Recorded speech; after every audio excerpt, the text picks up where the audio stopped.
Good evening, chat. Hello. Fancy seeing you guys here. But yes, it is the Thursday night show because it is, in fact, Thursday night. Thank you guys for being here. Sorry we had a little technical difficulty there, but we are live. Yes, Gray Pride. I don't know about Gray Pride, but we may have to take care. We may have to work on that tonight, chat. Maddie says, congrats on the Browns not having a retarded general manager. I didn't watch. I can't bear the anxiety of the draft, so I don't want to watch. Anyways, guys, welcome to the Thursday night show. My name is Sean, also known as Potentially Criminal. I'm an attorney over in the Cleveland, Ohio area, and tonight, this is Clyde. Clyde is with me to start. He is not having the best day ever. We are watching a dog, and I think the last time Clyde was here, he was a lot more playful mood. I think he became grumpier or something because he's like very much like, I don't want to be here right now. He is not very happy, but we got a lot to talk about tonight, guys. Some funny stuff, some serious stuff. There's a lot of good news we could share tonight.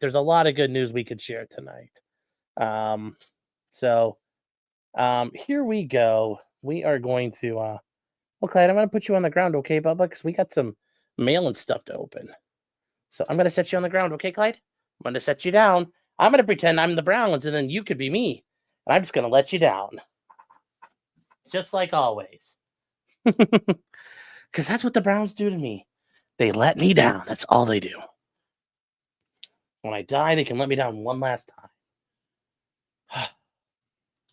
So thank you all for being here. We are live tonight on Rumble. We are live tonight on Twitter. And we are live on YouTube. And last but not least, Locals. Guys, if you don't know what Locals is, potentiallycriminal.locals.com. Guys, it's everything we wanted Patreon to be without all the worrying about saying the incorrect things or the double wrong thing. It's actually a pretty good setup. It's a pretty quiet place. You guys can join for free. It costs you nothing. You can join the community, post on the walls, comment on things. I comment on things I post there myself, and that's free. If you wish to support me, it's $3 a month. Pay for 10 months, you get 2 months free. They take a little bit less of a cut than YouTube, so it's something to consider if you want to do it. And unlike Super Tips, Milton doesn't get your credit card info. From there, if you guys do support me, you do get access to live shows. We do 2 live shows every week. We do a Monday night show starting about 8:30, 9 o'clock, and then we also do a Thursday night show. So after this one, we move on to that, and it's a lot of fun. All the stuff we couldn't get to is not appropriate for here, or YouTube won't let us talk about. So those things we generally get to do over there at potentiallycriminal.local.com. Potentiallycriminal.locals.com. If you guys want to join us, you can use a 1-month free code with a promo, Whip It. Once again, not like the dog, but like if you, whippets that are inside can of whipped cream. So sometimes known as Galaxy Gas. Use that chat and you guys can get in there.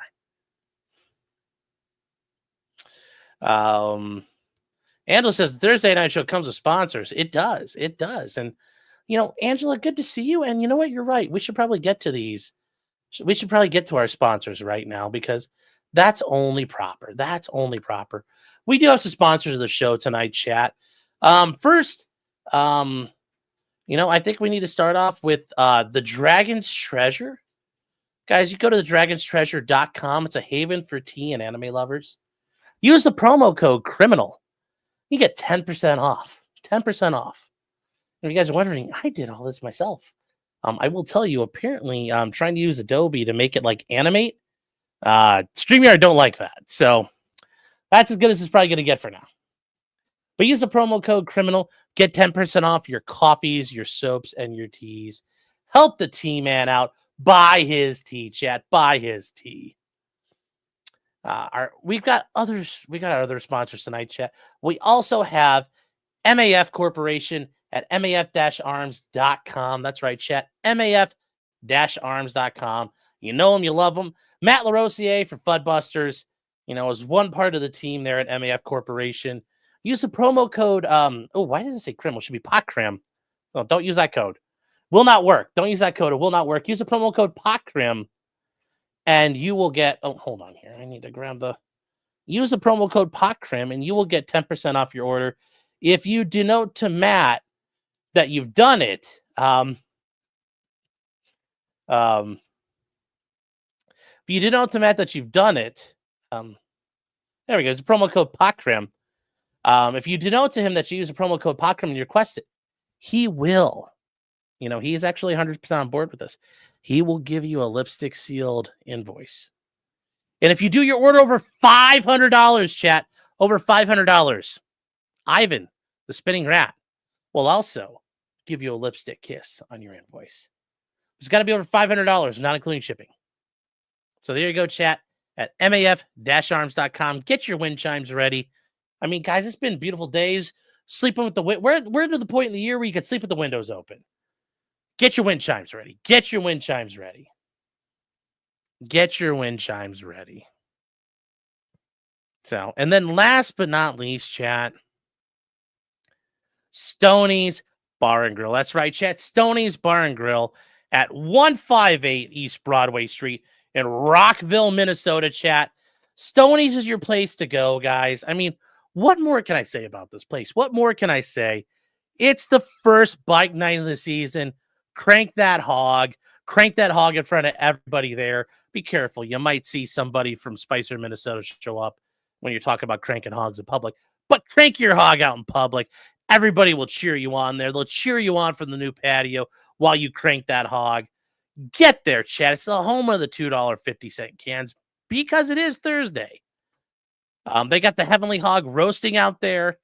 They've been doing pork chops, pulled pork, and everything going today. And Stoney's Garage will be open, chat. They will be open. Friday night, guys, you know, there's a lot going on Friday night. They're going to have Jam It Anyway. And then Saturday night, the Muffins. The Muffins, not the Dindu Nuffins. The Muffins.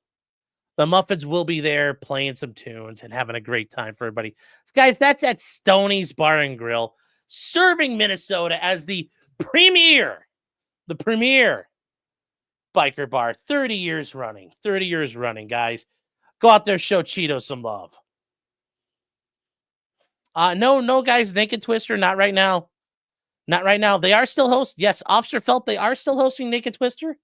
I think you were Chief Felt, but they are still hosting Naked Twister, but I think there's a bit of a hiatus right now, but it will be coming back from what I understand. I've been talking to my sources out there, and it will. But that makes it even better when it doesn't come right away. You have to wait for it. It makes it that much more enjoyable. So, you know, Cheetah walked out there and Aaron whispered in his ear, "Ease my pain." And then he says, "Cheeto, if you build it, I will come." Literally. And Cheetah's like, "Ugh." Aaron's like, "I'm sorry." Oh. How many sources do I have? A lot. I have a lot of sources. I have multiple sources. I got more sources than a scientific article. Trump one says, "Stoney's an official Baldo sponsor." No, they are not. No, they are not. They don't do that shit. They don't do that shit. The Toe said you were hosting it. Well, you know what? Can you really trust what comes out of Aaron's mouth? Think about that. Can you really trust what comes out of his mouth? I mean, you can trust a lot of things that go into his mouth from what I've heard, but can you trust what comes out of his mouth? Think about it. Think about it. Think about it. Aaron sat on the spinner. Maybe he did. I don't know. So. Oh, great. Hold on. Is Max here? Did I just see him? Yes, Max.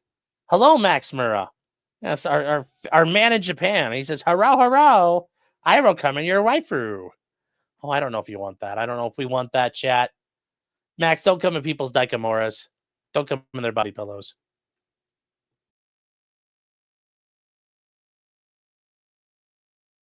All right, chat. Real quick, we got some mail to get through today.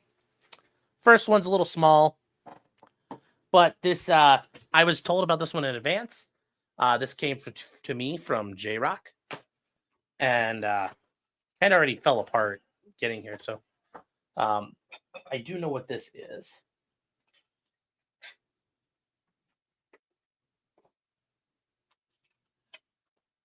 I think so, at least. Ooh, this will be nice. This is very nice. So, guys, you remember recently J-Rock got me the Elephant Tank Destroyer, and this is a Voyager photo etched parts kit. Now, this is the same scale, so this should work because it's generally going to be the same dimensions. This is for the Zvezda model, but I have the Tamiya one. This should work out pretty good. Should work out really good. I'm looking forward to this. This will be a lot of fun. Oh, it will be a lot of fun. Trust me. And when you guys see what I have in store for my little surprise, it's gonna be even cooler. It's gonna be great. So J Rock, thank you very much. I appreciate it. Who just messaged me? My mom saying, "Oh my God, you're late." Yeah, she's like, it's 9:30 plus. Thank you, Mom. Thank you for helping me keep track. Uh-oh.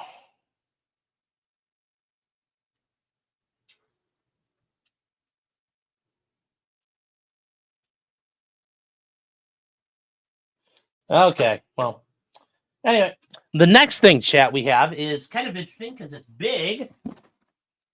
It came from, so you can tell, JP Post. I mean, it came from the great place of Japan. And, it's got cute little teddy bears on it. And it's like, aw, very kawaii. Very kawaii. If you guys want to know where it came from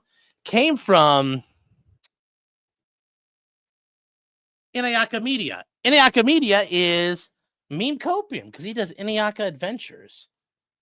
Guys, if you haven't followed him over on here on YouTube, definitely do it. Josh does great work as Meme Copium, but Inayaka Adventures is like his real job doing tourism stuff and providing tourism videos and things like that. It's really good. It's really good. So hold on a second. I need to open this. Oh, hold on. Are the dogs okay? Okay. Well, yes, we are watching a dog for a friend, and we're kind of having some I think getting things sorted out today. So, all right. Anyway, let's see what Meme got us. I've not opened this yet.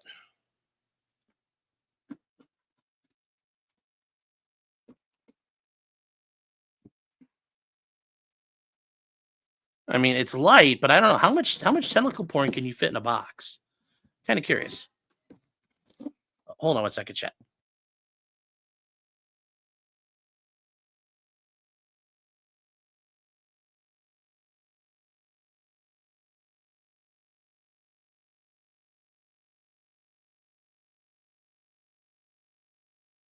All right, chat.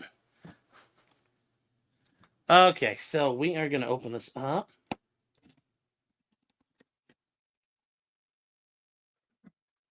And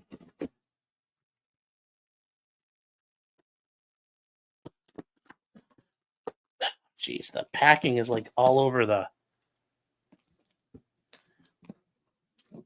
place.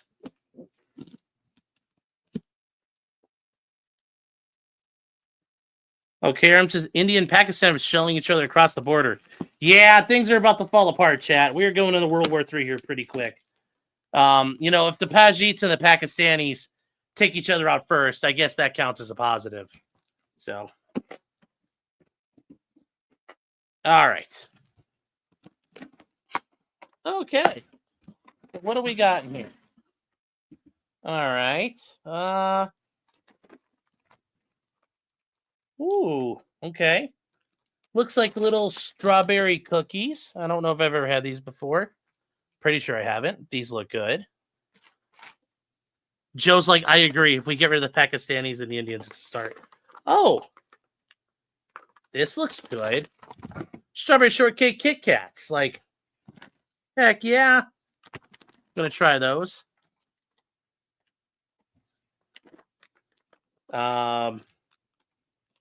Puff gummies.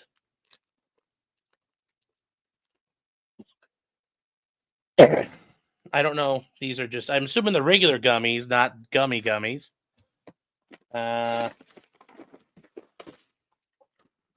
lot of... Are you saying something about me, Josh? You sent me a lot of candy, man. Thank you. I don't know what that says, but I'm assuming cookies because they're cookies. I mean, they're probably not cookies made out of like sea urchins or something, but who knows? And then Choco Pie Premium. This looks interesting. We'll have to try some of these. Shinny says, yeah, it says cookies. Well, I'm like, I mean, assume it does. And then we got another, there's like a bag.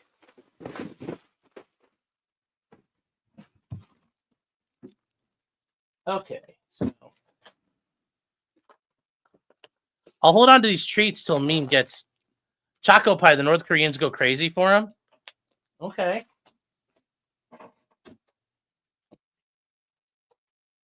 Oh.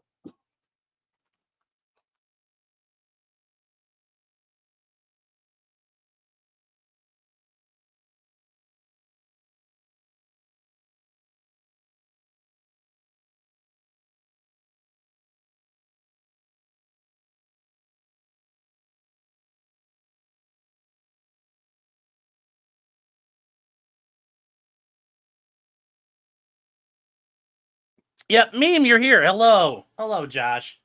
Meme Copium. We couldn't find the wasabi Kit Kats. Oh my god. I don't know if I'd want those. I appreciate what you just sent me so far. Ow. Ow, I just got a side stitch from coughing. Jeez. Okay, so we got this. I don't know what this is right now. You know, da da da da da da da da da on the bottom. Don't know what it says. Ancient Reaper says, I'm so used to DSP snorting and coughing in the mic. I find it weird when people act like normal. Well, there you go.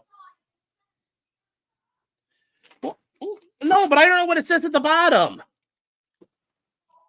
Maybe it's the battle plans for Pearl Harbor, okay? I don't know. Do you read Japanese? So that's not in English at the bottom. That's squiggles. All right, so it's got a big sticker on here. So let's. All right, what do we got? Did they have dinosaur shaped cookies? Yeah, that's a good point. There were no dinosaur shaped cookies, but I really am looking forward to some of these flavor things. Like, I didn't realize is Max, you're here too. Is strawberry like a big thing over there? Because like I like strawberry flavor, but I was just surprised. They really like strawberry. Oh, okay. Okay. So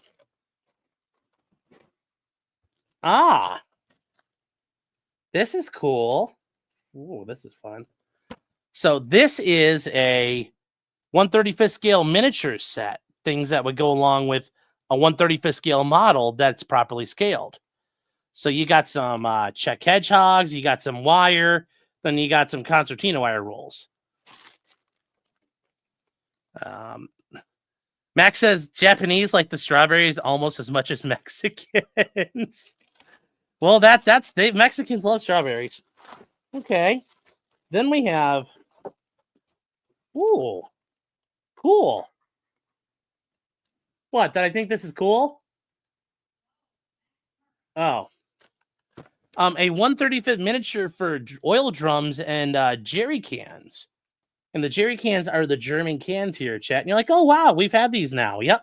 Everybody adopted them after World War II. So for like the elephant model, the elephant, I could slap some jerry cans on the side of it. There we go.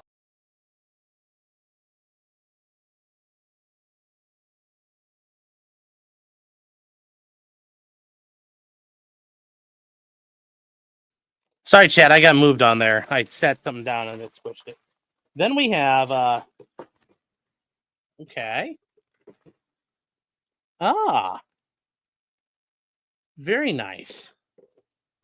So we have a Panzer IV 1/48 scale. So very much getting some Undas Heist. Erika. Very nice. Thank you, Josh. This is like, and it's got the Japanese stickers on it and shit. It's like, and Tamiya is at like legit Japanese. Cool. Cool. All right. What else we got here? Panzer IV. Oh. Ooh, this is gonna be fun. Here we go. Here we go. Wow. Meme, thank you so much, man. You didn't have to do all this. This is so cool. Really? These models are $10 in Japan? Oh my god. It'd be so much more affordable over there. But thank you. Seriously, I appreciate all this. This is so cool. You didn't have to do all this, but thank you. Especially the shipping. God, I hope it didn't kill you on that. This is a 1/700th scale model of the Yamato, one of the biggest battleships to ever take to the seas.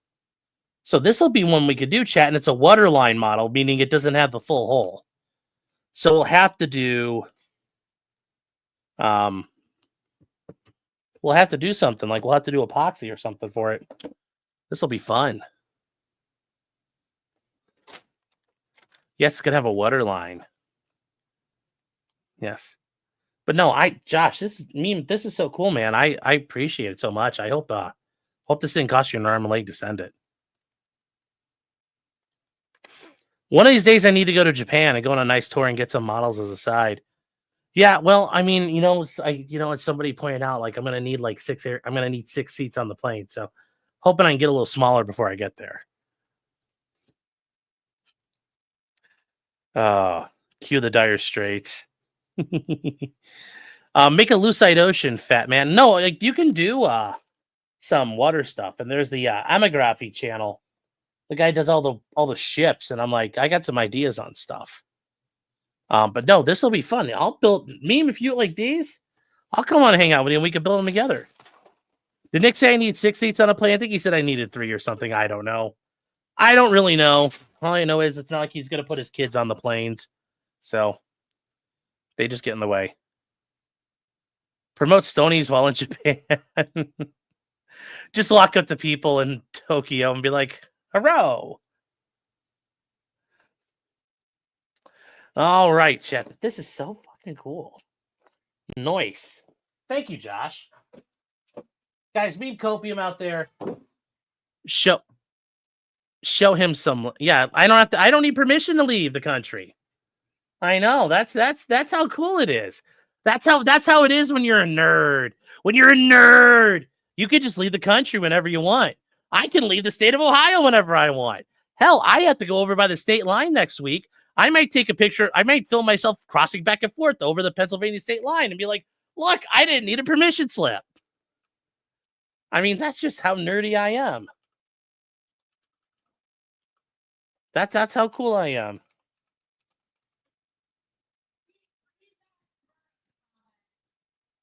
Read the. Hold on. Which one am I reading? Okay, hold on. All right, I gotta pull. Max's. Hold on.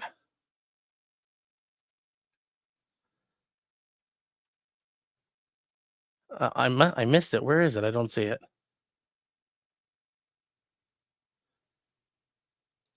Yes, I don't have felony convictions like drugs, so I can freely enter Japanistan on visa waiver. No problemo. I know. They'll look at me and they go, "Ah, hello. You're a very large fat man. We think you are amazing." And I'd be like, "I have big, large American penis." And they'd go, "Oh, yes, please enter. Please enter, Shansan." All right, these are going to be so fun to play with. Seriously, this is going to be some. This barbed wire is going to kick my ass, but this looks like fun. Thank you, Josh.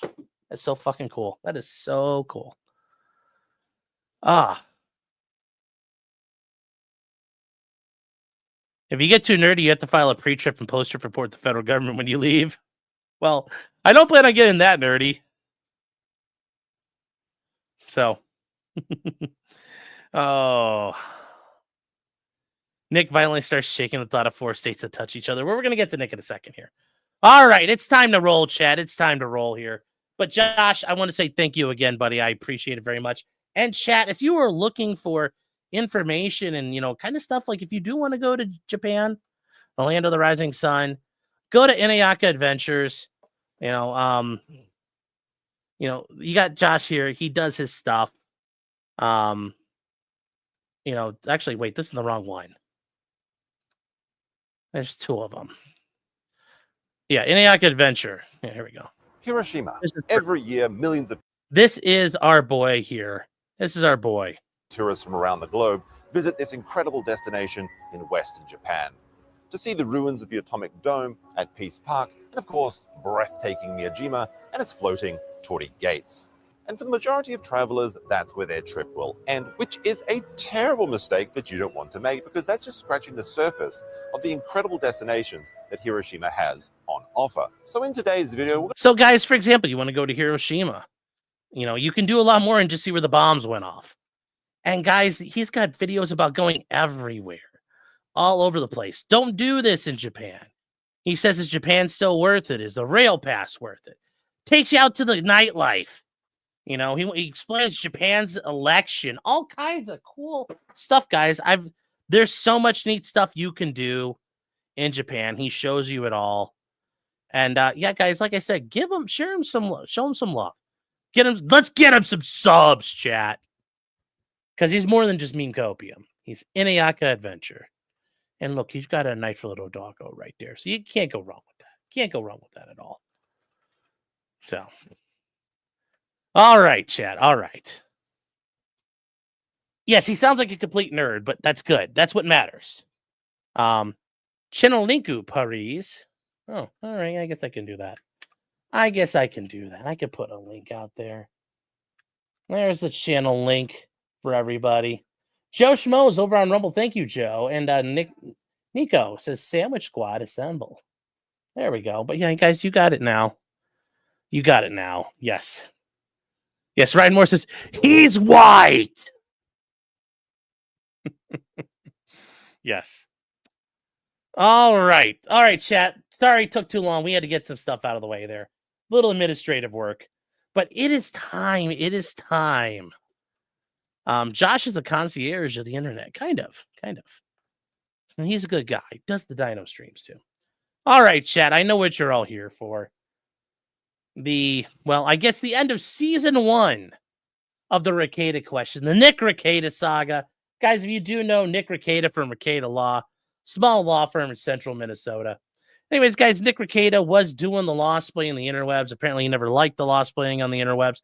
Apparently, it was never a legal channel. Could have fooled me. Anyways, doesn't like trial streaming, all that fun stuff. So what happened to him? Well, I don't know. I mean, you ask him, nothing happened. Except he got cool. That's the only thing he suffered from. It was illegal to be cool, apparently, in Minnesota. The squares got to him. So, anyways, Nick kind of started backsliding throughout 2023. And in 2024, he just went like, whoa.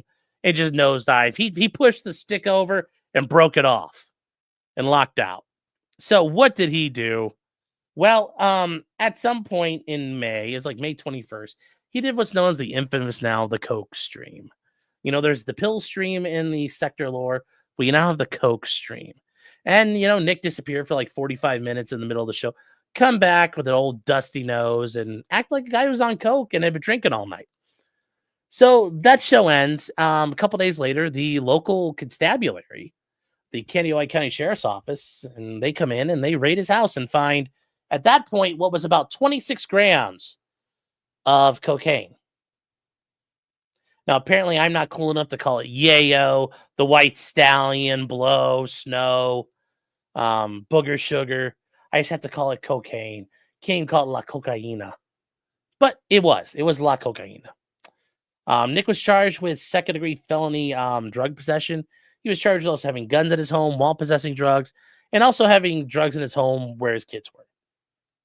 His wife, Kayla, was charged with the same type of drug offense.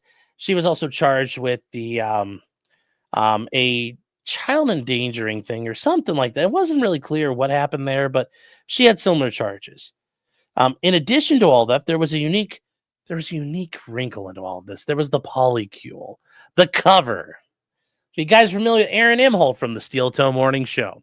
Well, Aaron and his wife at the time, April, and Nick and Kayla were like a thing, like this.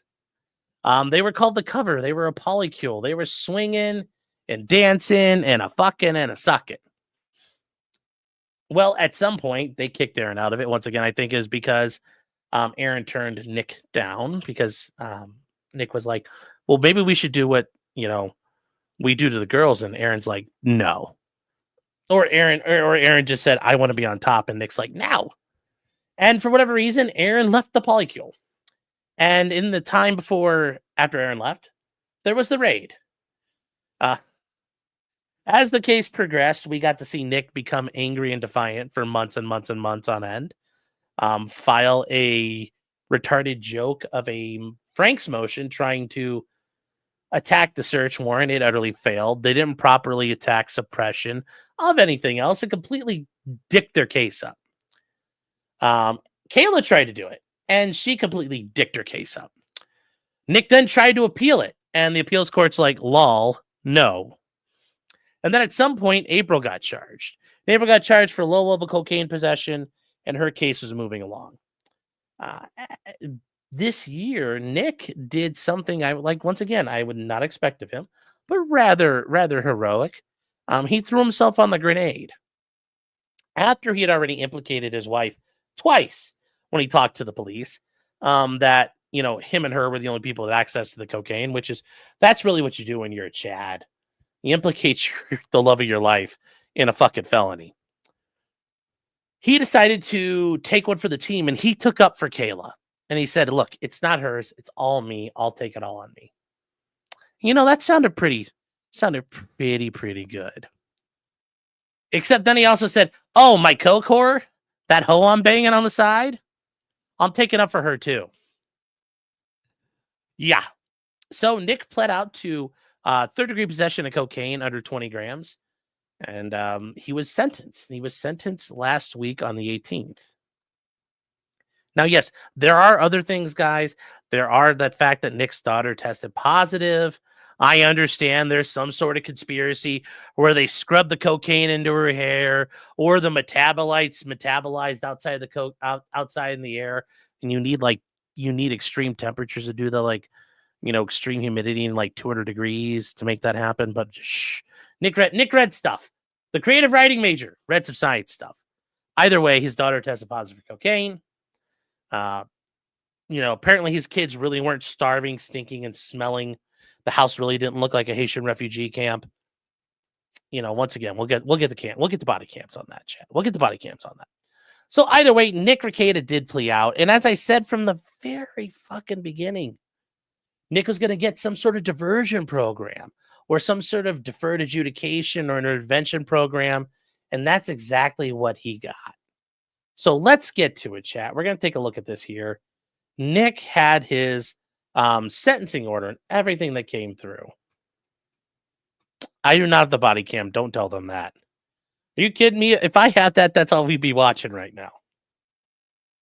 Uh-oh. Oh no, it's broken. Oh no, what happened? Here we go. All right, chat. So this is the order of commitment. This is just the entire thing here that's going on for Nick. And this is the court's basically kind of like the entry about what happened. So it's Nicholas Robert Rekieta, sentencing date April 18th. So his case, third-degree drug possession, 10 grams or less. I'm sorry. He's going to be like, oh my God, the fat man got it wrong. It was 10, not 20. You're correct, Nick. You got me there. I'm sorry. Anyways, it stayed under revised statutes 152.18. The possessing ammunition or firearm while using a controlled substance dismissed. Endangering children, it's also dismissed. So what happened? Well, he's been ordered to do things here. He's sentenced to 30 days in the jail. He's to serve 30 days. He gets credit for 2 days. This may be deferred as long as he's compliant with probation. Meaning, if he's a good little boy, meaning when the fun police tell him to jump, he goes, "Yes, sir, how high?" And they tell him, and he does what he done. But they say show up and pee, and he whips out his dick and does what they say. Well, it'll get stayed. If he doesn't do what he's supposed to do, starting August 1st, he's got 28 days in the slammer. So his monitoring, he's placed on supervised probation for 5 years. That's a long fucking time. I mean, here in Ohio, you'd probably get like 2 years. Guys, and some of you might say, well, it's not a big deal if you're not doing anything wrong. No, like probation's a big deal. I mean, look at all these things you have to do. You must follow the following conditions. You can't possess your drugs or alcohol except as prescribed. You have to submit to random drug testing. These are the basic things here. You have to follow, obviously following all the laws isn't a big deal, but contact your PO when they tell you to. You have to get permission to leave the state. If you have a contact with law enforcement, you have to call them and tell them. If you end up getting charged with anything, you have to call them immediately, tell them. If you change your address, your job, or telephone number, think about that, chat. You move. Move in town. You move from like Elm Street to Oak Street. You get a new job. You get a new phone number. You have to tell them right away. And this is the other big thing with probation or parole or supervised release. You have to cooperate with the searches of your person, your residence, vehicle, workplace, property, and things as directed by your PO. Now, what does that mean exactly? So, like, here's how this works. Nick's driving down the road, and he gets pulled over. We want to search your car. Nick could say no, as he has the right to do. You know what that officer can do? The officer can call up his PO and say, "Hey, officer so-and-so, I got Nick Rekieta here.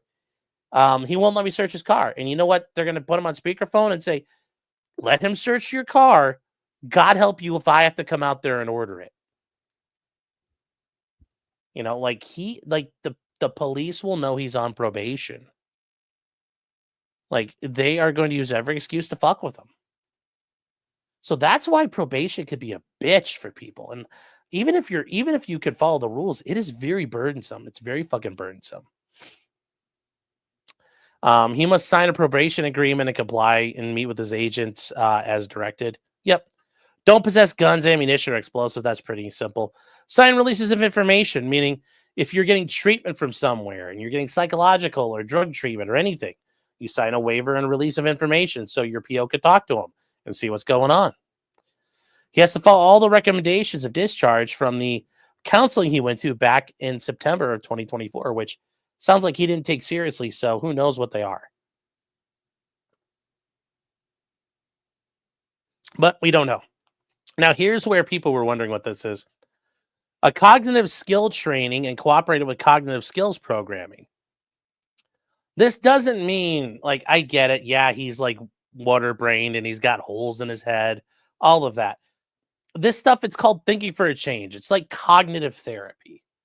The idea is you're in this position because you can't make good decisions. You're either impulsive, you have criminogenic thinking, which is what they call it, and they need to more or less buck break you. Like, they have to sit you down and you have to learn, okay, here, these things are bad. Here's what you're doing and why it's bad. And then it's applying all of that to say, how do I develop coping skills? How do I make sure I don't do these retarded things again? That's an actual thing to do. They use this type of programming, like I said, across the country. It's called Thinking for a Change. They call it different things everywhere you go. It's a big thing to do because it doesn't require a whole lot of services, doesn't require a lot of money. It's a pretty cheap thing.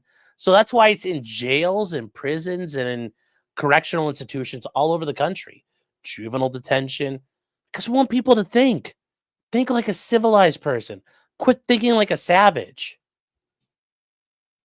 Stop doing whatever it is that brings you here. And for like Nick, somebody's not sit down and say, look, no, you're not cool. No, You're not cool. Drugs aren't cool. Drugs are really fucking bad.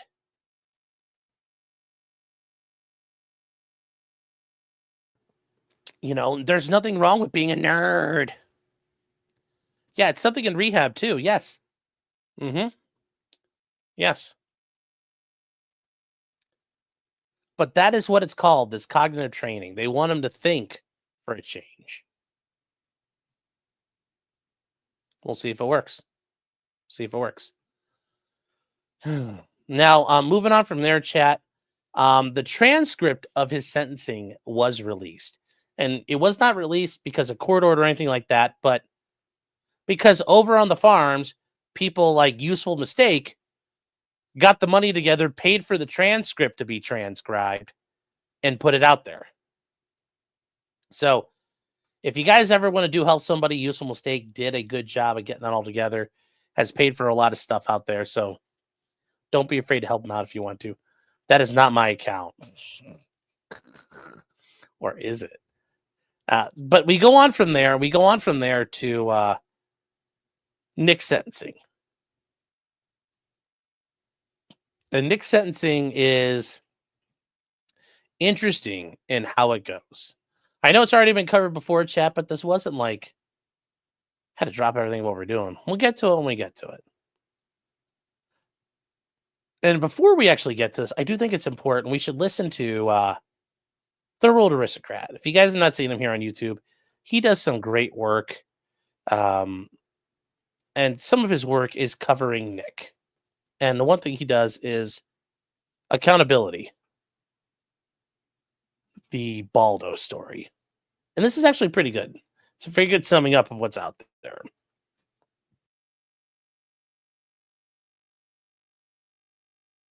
If you guys are looking for him, I don't have the link for him right here, but if you guys look for him here on YouTube, he's Third World Aristocrat. It's pretty easy to find him. He's got the dog. Anyway. I don't have excuses. I have explanations and reasons why I made decisions, but they're not, they don't excuse what I was doing. My stuff is my stuff, and I've owned it to the court. I've owned it to the public. I have no intention of hiding from it or running from it. I had drugs at a really bad time when my house got raided, and that was because of bad decisions that I made to use a bunch of substances while being on a live stream. I actually got quite good results for what I was facing. I received 5 years of probation, which is the maximum amount that can be given out for my charge. I actually think 5 years of probation is insane. That's what happens when they sentence with the fucking hammer. The child charges were unsustainable, and so were the gun charges. People talk about how much it was. It's really, it's not that much. 19 grams is about the size of a ping pong ball. I don't inherently regret my choices. I regret what my choices produced, but I can't say I regret doing fun things when there were no consequences. This is the penance for the sin. But had it never produced the negative result, I wouldn't have been sorry. And I won't be doing it again because I don't want to go to prison. I'm not going to bullshit you. I made a lot of decisions that were really fun. I mean, here's the thing. And I've had this problem with clients before.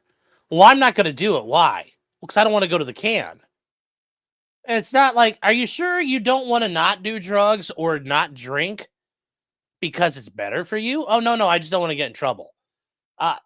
Guys, from having dealt with people with a lot of substance abuse issues, that's not a winning strategy. You have to want to change because it's like, I don't want to die. I don't want to destroy my family.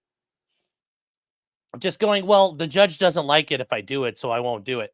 It's not really the right motivation. It's not the right headspace. Just saying. Fun. And I had a great time doing a lot of it. You find out that like the DARE program has completely propagandized. And so you start to go, oh, okay, no, this is actually fine. Like I didn't want to be sober. I have to be and will. I abused substances, I guess, but I just liked them. They were fun. I know if I go out to a club now or go out to a bar now, I could go out to them sober, but I would not be having the fun that my brain thinks it should have. And that reward system's killed. The drugs and alcohol are easy to not do. Like I had a bunch of drugs. I thought drugs were awesome. I still do. That's why people do them. Drugs are awesome. People wouldn't do them if they weren't. They're illegal. And that legality has really fucking dangerous consequences. People do drugs because drugs are awesome, and the awesomeness of them outweighs the risk. This is the thing. Like everyone knows this. Money. So there you go. There, like that's most of it right there, chat. Yeah. So we get to all of this here, and what does he do when he goes in front of the judge? Well, we have what he said word for word in front of the judge. Do you think he says all this? No. He knuckles under. You know, his chance to stand tall. His chance to stand tall and tell the judge, no, you're a fucking prude. You're a fucking nerd. No, he just goes, take knuckles under instead of putting his knuckles up. He goes, meow. Knuckles under. So anyways, this is the state of Minnesota versus Nicholas Robert Rekieta. And we get through all of this here. He has his great legal mind, Frank White, there. So we get going here as far as this set. So the court decides to start looking at the cases here. The court ordered the pre-sentence investigation report. And the agreement does recommend the statutory stay of adjudication pursuant to the Minnesota statutes. And they talk about what's going to happen here. And then we have Nick not really understanding what's going on. Good job. So as we get to this, this is where the prosecutor, I will say, did the right thing. Because they point out that there was a bit of a lapse in what was actually agreed to and what's being recommended. All right. So we're not getting to all the basic nonsense here. Somebody did try to file a notice to record. They didn't file it timely, so that got squished. And even if they had filed it timely, they never served it on the attorney, so it would have failed anyway. But the prosecutor herself gets up there. Remember, this is the woman Nick did nothing but talk absolute shit about. Yet she comes in, says, here's what you're pleading to, and Nick goes, okay. Remember, he used to talk shit about her, whether she could learn how to type or anything like that. You know, the gods hate hubris. The gods fucking hate hubris. Do not tempt them. So anyway, she's reviewed the PSI, the pre-sentence investigation report. And she says that, you know, they point out that we're asking the court to impose or grant the stay of adjudication. They say we're asking for the probationary period to be up to 5 years. It says the maximum term is up to the maximum sentence of imprisonment for the charge. The maximum sentence is for 5 years, which in this case is 5 years imprisonment. So that's why we're asking for 5 years. And they point out that if he's compliant, he could be discharged early. That's their way of saying, look, we're not going to get in the way. If he's following the rules, he could terminate early. Cool. They are requesting community service in lieu of a fine, which is fair as well. And they say this sanction is intended to provide pro-social sober activity rather than just a monetary fine amount. Because they want him to go do something productive, not just cut a check. Because that does nothing. Now, this is where I will say the prosecutor did the right thing. As far as the jail time, it was not included in the formal plea petition, but it was part of our plea negotiations. And I believe they relied on the fact the state would not request any additional jail time. So the state is asking that the court only impose 2 days of jail with 2 days of credit. So she did the right thing there. Good for her. Good on them. That doesn't always happen. So they point out that it's common to agree to no additionally executed jail time. We normally do that. And they're asking if you do have to impose it, require a report date down the road and hope he's compliant when probation. And that's what they wanted. And that's a fair way to resolve this. It's a fair way to resolve this. So this is then, as the court goes along here, starts talking to his attorney, Frank White. And he says, yes, I agree with the state. Please do what we need to do here. They talk about is outlined in the sentencing memorandum. We think 5 years is a bit much. It's a bit heavy-handed, but yeah.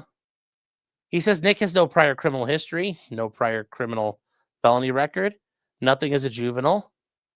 And they say the sentence is established as a D6. He has no priors. He's abstaining in the community, except he wasn't. He hasn't been. We've heard him drunk on stream before. He has no objection to the community service, which is weird. Then why did you guys fucking argue about the community service? Remember what I said when we reviewed the sentencing memorandum? That's not the thing you want to fight over. Waste your time fighting on the important things. We think a briefer term of probation is required. And I think this is really sad. Like, Frank White didn't really go to bat for his client. He just made a couple of, procedural arguments and then, okay, I'm done. Nothing about, he's, Your Honor, he's a smart guy. He's working hard. Nothing positive, really. This was kind of sad. I'm not very impressed with this. As we hear Nick shit talk his attorneys more and more and more now, these guys, White was not impressive in this. So the judge does say, all right, Mr. Rekieta, your position here today, you have the right to provide a statement. And he says, yes, Your Honor, I would love to. Now notice, does he say any of that shit we just heard third world aristocrat talk about? No. Nick takes the knee.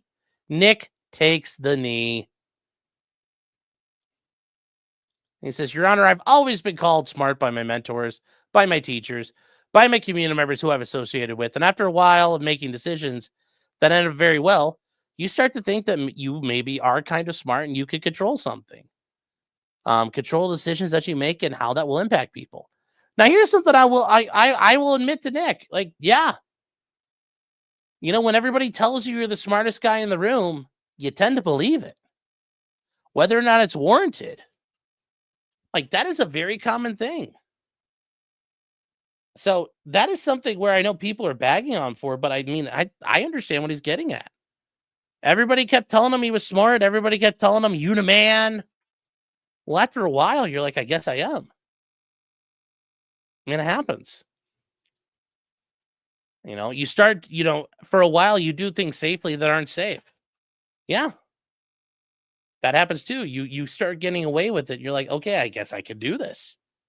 So then you push and you push and you push and you push. And then eventually things go bad.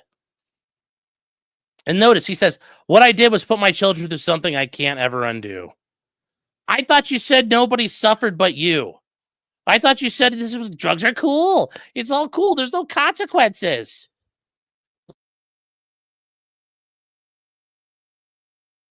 Why aren't you saying all this? Why are you saying something different to the judge? Are you scared? Are you scared he's going to be a nerd? Are you scared he's going to be a nerd and send you to nerd prison? Pussy. Pussy. Then the balls are going to say, drugs are cool, Judge. You should just quit being a faggot and do them with me. Didn't do that.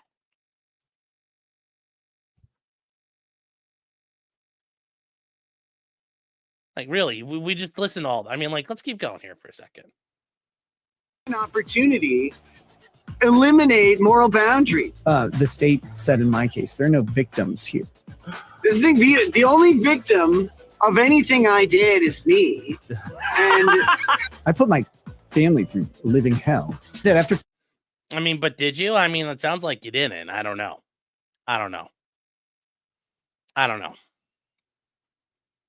Had your chance to stand tall and be fucking defiant and thump that chest.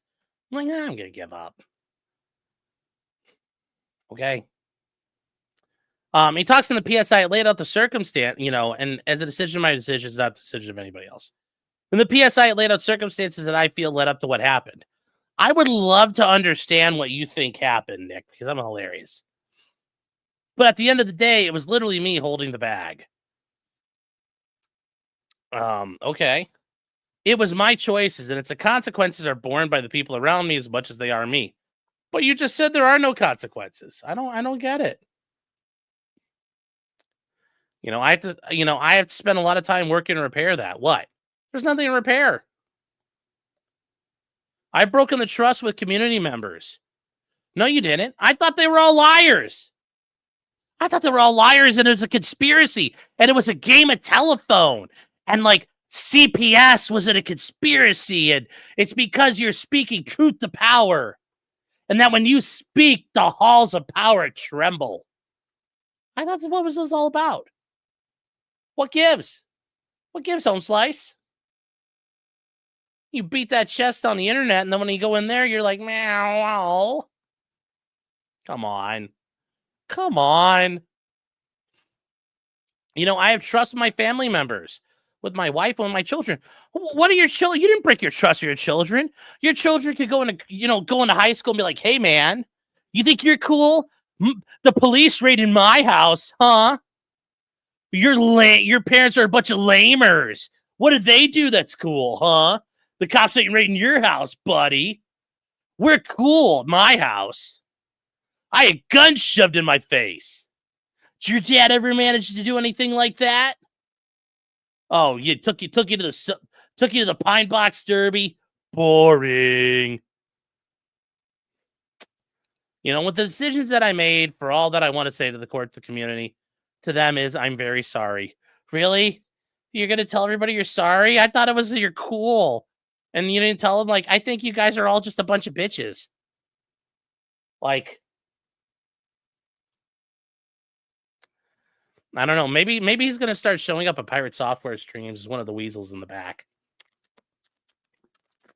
The weasel streams. Weasel splaining, law-splaining the weasel webs. I mean, really, you spent all that time telling us, spent all that time talking about what the fuck was going to happen. And then when it happened, you're just like, meh. It's just ridiculous. Like, oh well. So, yeah, sorry. So the judge does point out, though, there's a few things here. And this is where I think the judge didn't understand Nick. And like I said, I think Nick's whole thing at the beginning here of like, yeah, I kind of believed my own bullshit because everybody told me I was smart. I think that's true. That happens. That 100% happens. I fully understand that. So, like, I know people were up on him for it, but like, it's a legitimate, like, yeah, everybody tells you you're smart. Like, you tend to think like, everybody keeps saying you're awesome. And you're like, I guess I am awesome. So when the judge goes into this, I think it's like he didn't understand or he just didn't want to hear that. And maybe that was just a packaging issue by Nick. There's a difference between being smart and wise, and you have, in your past, a lot of things going for you, It's like, why does he have to do that? Nick had a very solid education, solid degrees, a good family, a good career. Yeah. These things right here are things that normally people who have drug issues don't have. They didn't have a stable home life.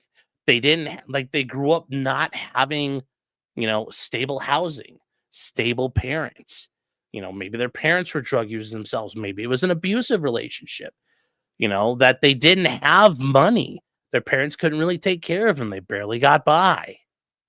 That you had shitty trauma in your past, that you had experiences with really shitty people. Those are usually the things that cause you to end up in drug addiction. Nick's is just because, like, I don't like this anymore. I want to be 15 again or 20 again. That's all he did. And he jeopardized everything here, which was really unwise. And you should know better as your history in the legal field and how much you put yourself in jeopardy and your family in jeopardy by your decisions. Yeah, it really is. Like, of like all the people, you should know how bad this is. And once again, chat, this is where I get to the issue of it shouldn't be illegal, but I'm telling you what the law is so you can avoid it or at least make a proper decision. There's a lot of things I think are unconstitutional and shouldn't exist. Like, I should be able to have a full auto AR-15, but you know what I don't do? I don't go print out a lightning link and throw it in mine or drill a third hole. Because I know what happens if you break the law. And I'm not willing to deal with that. If I'm willing to deal with that, I'll break the law. But until then, I'm not going to do it. And the judge points out this is a severe offense in terms of public safety and community safety. Yeah. People in Kandiyohi County don't want people running around with like 20 grams of blow. It says this involves the possession of cocaine. It furthers the drug trade, the illegal drug trade in this case, by your involvement in it. And this wasn't residue or a small amount. So it's really concerning to the court. And then they say, on the other hand, who is in a good position to review and determine how things have progressed through your pretrial? And they point out that, you have progressed through pretrial, which I don't know if he did. I don't know how well he really did, because remember, they couldn't really test him. So they think this is appropriate. So he's going to get his adjudication. And they say, number two, that you made substantial changes since the time of this warrant for the state to not recommend any jail. I mean, did he really make any changes? Because if you ask him, he didn't. Remember, he said, I don't have anything to be sorry about. Now, this is where, when I tell you, you guys normally ask me if you say things that help you or just hurt you. Generally, it's only hurting you. But this is one of the times where the judge was like, I was on the fence about what to do and about whether I would order additional jail or not. So, yeah, the judge was kind of on the fence still. So, yes, what you say and do can go a long way to help you. I've said it before, chat. When you're on pretrial release, if you don't like this thing in Minnesota where you could pay to basically do whatever you want, we don't have that here. If you're on pretrial release, that is a job interview. You are trying to show the court how well you could do if you end up on probation. I mean, obviously, we can get the case dismissed, great, but if you don't and you have to plea or you get convicted, well, now we got to deal with probation, and the judge is going to say you didn't follow the rules before, or you did follow the rules before, or you tried. It's all important. It's all important. So he said, I'm going to go instead with a deferral because there are some requirements the court must look at other than just rehabilitation. And this is where you get to the purposes and principles of sentencing, like protecting the community, punishing the offender, rehabilitating the offender. So it's looking at, public protection, deterrence, and public condemnation of them. And those are from the sentencing guidelines. In Ohio, they're called the purposes and principles of sentencing. And these are factors the court has to look at here. And this is stuff here that if I was white, I would have been hammering on, but he didn't do that, which is very, I don't know why you wouldn't. I don't know why you wouldn't.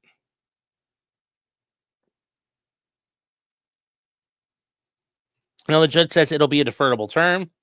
You won't have to serve it so long as you're compliant. But it's another incentive for you to make sure that you're following the pretrial path.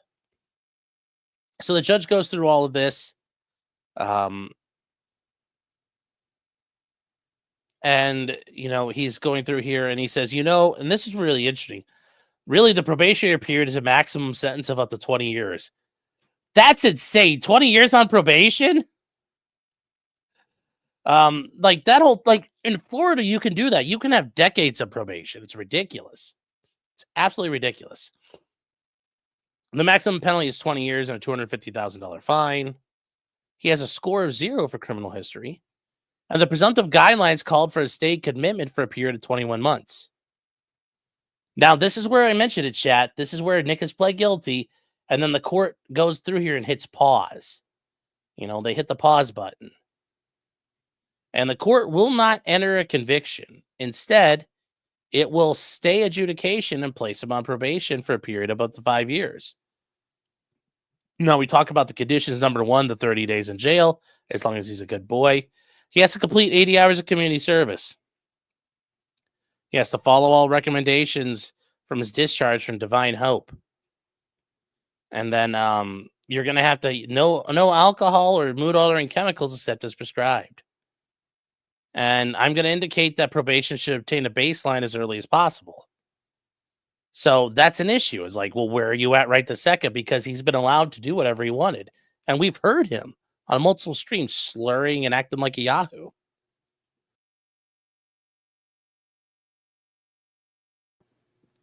So they get through all of that. They also want him to do the cognitive skills program, remain law-abiding, meet with the probation department as directed, obtain permission before leaving the state, follow all general conditions, including all state and federal criminal laws.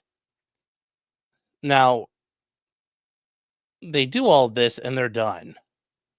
Now, this is something here, where the judge says, look, this is the time you're demonstrating much better choices in your life. Well, it's an opportunity. And I love this part from the judge. He's like, I'm not sure why you chose these poor decisions late in your life when you had so much going for you at that time. It seems like, the temptation of, and he's like, I think he's trying to be nice, saying like, there's no fucking reason for you to have done this. You skid out of control from your alcohol use. He says like, you need to be mindful, to preserve not only your chemical health, but also prevent any further jail time. And look, Nick doesn't say, Your Honor, you're wrong. One day you'll be cool like me and you'll understand. No, he just goes, yes, Your Honor. Yes, Your Honor. And the court says, all right, thank you. I'll conclude hearing. Nick says, thank you, Judge. He had to tell that Scandinavian prude, thank you. Danka. And that's it. So, one thing I don't notice in here in this, and we haven't seen anywhere, is Nick getting permission to go to Hackamania? I don't know. Is he going to file for it soon? He probably should. But we'll see. We'll see. Oh. So, yeah, that's it. That's the whole Nick story there, chat. So, just don't do what he did. That's all I can say. That's all I can say here.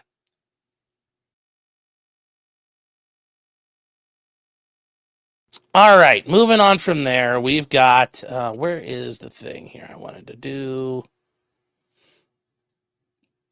So yes, moving on to, if you guys have ever seen this guy, this is a meme. You're like, huh, I've seen this dude. This is a meme I've seen before. Yes, this guy actually is a meme. This guy is a meme. You've never seen him before. He is the El Paso, Texas Walmart shooter. And he pled out to killing 23 people to avoid the death penalty. And this is Patrick Cruces. And back in 2019, he drove all the way across Texas to El Paso. And he's the guy who, when he shot up the Walmart, he put on earmuffs. Because I'm sure it would have offended his little autistic ears when he started shooting. Especially in an enclosed building. But he did. He killed 23 people and injured 22 others. So he pled guilty to murder and is going to prison for life without the possibility of parole. So, yeah. So they told the prosecutor said we wouldn't do it if he pled guilty. And yes, 6 years later, it's all over. The families were done. They just wanted it to be done. And it makes sense. It's been dragging on forever. Now, he's already doing life because he pled guilty to a 90-count federal indictment for hate crimes. And he got sentenced in 90 consecutive life terms. So he was never coming back.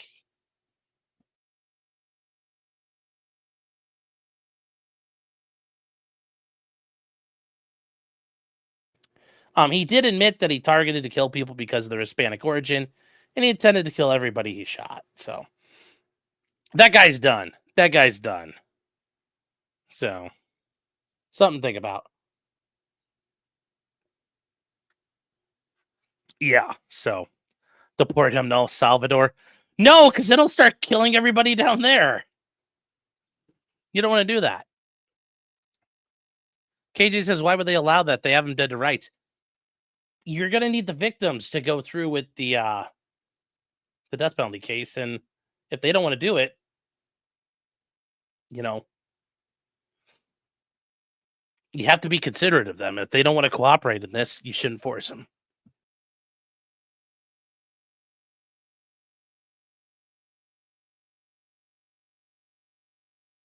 So there you go. Yes, they train you at the range to wear earmuffs, yes. Did he cross state lines, though? No, he drove from Dallas all the way to El Paso. So there you go.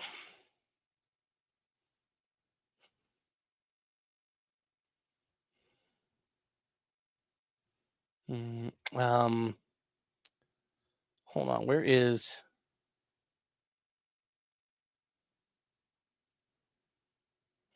Hold on here. I missed something. Somebody commented and I wanted to get it all.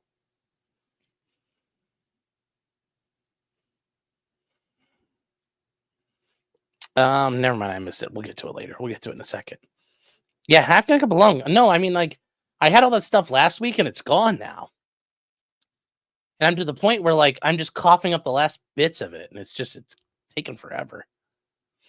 So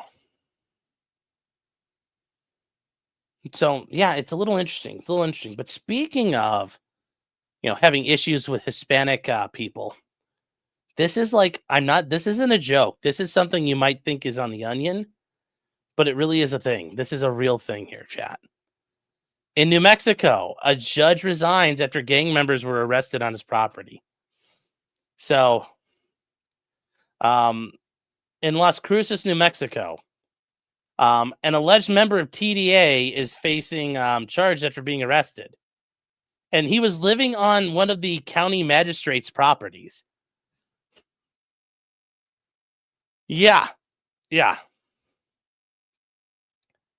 So just think about that. What did the judge know and when did he know it? And yeah, that's a little weird. It's a little bit of an oopsie here. Yeah, it's a pretty basic headline, not like, judge hanging out with a trendy arugula member or nothing like that. So anyways, the HSI, Homeland Security Investigations, learned this guy was a member of TDA, Trendy Arugula, and was in possession of a firearm. And during the search, he was found to be in the country illegally and having a firearm.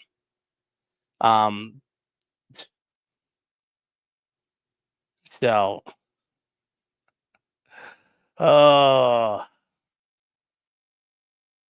so how did this work? How did this guy end up knowing the magistrate? Well, she helped him out after he installed a glass door on their property, and she offered him to stay in their casita behind their home after he was evicted from his apartment in El Paso. Oh, I'm sure she helped him out, all right. I'm letting a handyman stay behind my house. Oh, I'm sure there's a little going on there, but we know. Later on, he was introduced to the judge's daughter, and she allowed him to hold and sometimes shoot various firearms. Oh, yeah. And then shortly after the arrest, the judge sent in his letter. And then, yeah, this is, oh, yeah. And it gets even funnier, chat. It gets even funnier. Because, and this is something like you'd see sensationalized on Fox News, but it really happened. The New Mexico Supreme Court kicked the judge out. They suspended him. He has been suspended. They ordered him that he can never hold an office again, be a candidate for judicial office, and cannot exercise any authority in the state, including officiating at weddings. Oh, wow. So he ended up resigning on March 3rd, but they didn't deal with it till the end of March. And that's him. And that's his, oh, look, it's our gang member, Arturo. He came here. He's just a heckin' hard-working, trendy arugula boy. He says, all the best to every one of you. I wish you all happy retirement once you are ready yourself. Yeah. So yes, not only that, but they invite him to sit down for dinner. And then, they're like, Arturo, can you lead grace? Can you say grace for us? Like, it's just bad. It's just bad, you guys. Like, it just doesn't go well. It just doesn't go well. And his thing from the New Mexico Supreme Court is available, and it was filed this week here. And you're just like, this isn't a joke. This is 100% real. Is this real life? Or is this just fantasy? I don't really know.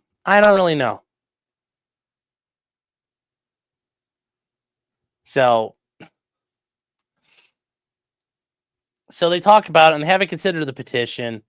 And they come up with this. So, yes, they accept his stipulation of permanent resignation from judicial office in lieu of further disciplinary proceedings. Meaning he surrendered his judicial office. He didn't lose his law license, but he permanently resigned. So, yeah, he can't become a candidate, run for, or stand for election in any office in the future. He can't be in municipal courts, probate courts, magistrate courts, any courts, courts of appeals, and or justice of the New Mexico Supreme Court. He can't ever hold any judicial authority. It's all done. He's done. He's doney. And it's, you know, this whole thing is just turning into like the biggest nonsense imaginable. Could you ever imagine things this way? Could you ever imagine things like this? I couldn't. But it's hilarious. It is hilarious. It is hilarious.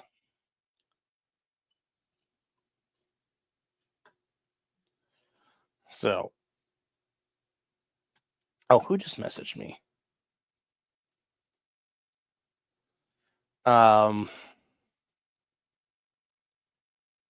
Let's see here.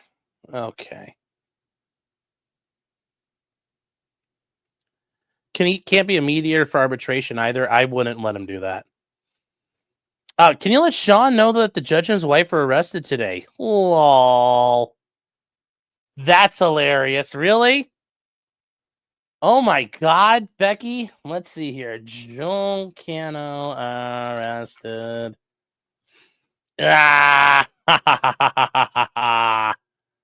Safa, Judge. Safa. Oh, so they were arrested for harboring the trendy arugula boys. They were taken into custody. Good stuff. They were taken into custody after federal agents raided their home. They got charged with evidence tampering. Well, yeah, that's not a surprise. Good job.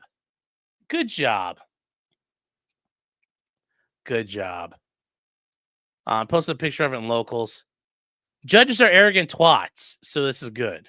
Yeah. Yeah. Safa, trendy arugula. Safa. Yes. That's some good news, chat. More suffering. More suffer. All right. Going on from there, chat, we are going to talk about... I'm going to leave that because if we bounce that, that'll kind of eat up our... Oh, actually, hold on here. What are we... hold on.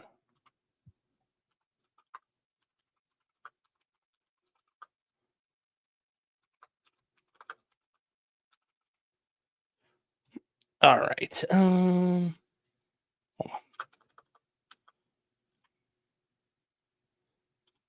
Okay.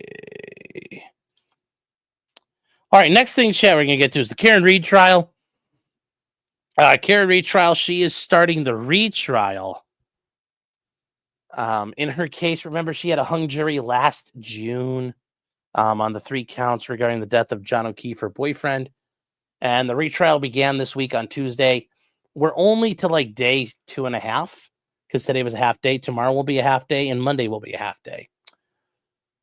So what are, some of you are wondering what's been going on. Well, this is definitely a different trial. There are new prosecutor, new evidence. There are the same defense team, but this is an entirely different tone. It's entirely different strategies being put out there. So it's getting interesting. It's getting interesting, the Karen Reed stuff. If you guys want to watch it, we are going through it every day. We're watching it generally. I got to be I'm out doing stuff.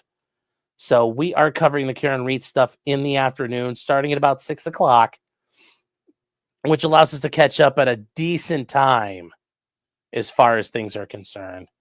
But if you guys wish to join us, we have been covering the Karen Reed stuff. It's been going pretty good so far. We've got, Karen Reed day 1, day 2, day 3, and it is Karen Reed trial version 2.0. Now, I know people are, there's like some new defense team, but not, it's still overall the same defense team. People have been asking me what I think is going to happen. It's like, we don't know yet. We don't know yet, but we will see. We shall see. A lot of people out there covering it. So yeah, make sure you guys take a look. There's a lot of interesting stuff going on. I don't know what's going to happen yet. Do I think Karen's still innocent? Yes. Do I think she's definitely not guilty? Yes. Do I think she did anything? Nope. But we're also only on day 3 of a trial that's probably going to go at least 35, 40 calendar days. So we're not even like 10% in yet. There's going to be a lot. There's a lot more baseball to play. People have asked me how I thought it, like if I've had thoughts yet. That's like asking, it's like in the top of the first inning, 2-2, and one guy's out and one guy's on first. So you're dealing with a third batter. Like, how the hell do you know who's won a baseball game at that point? You don't. How does Karen afford this? Well, at this point, she's being pro bono at this point. But she also has a lot of people who have donated and support her.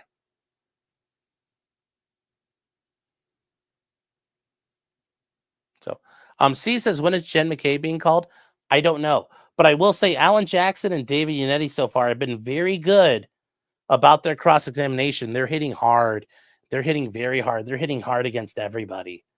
So it's only going to get better from here. It's like the intensity is just going to at some point. So get ready. Get ready. It's only going to get better, chat. Let me tell you. Scott says you should get up and play baseball. Thank you. So.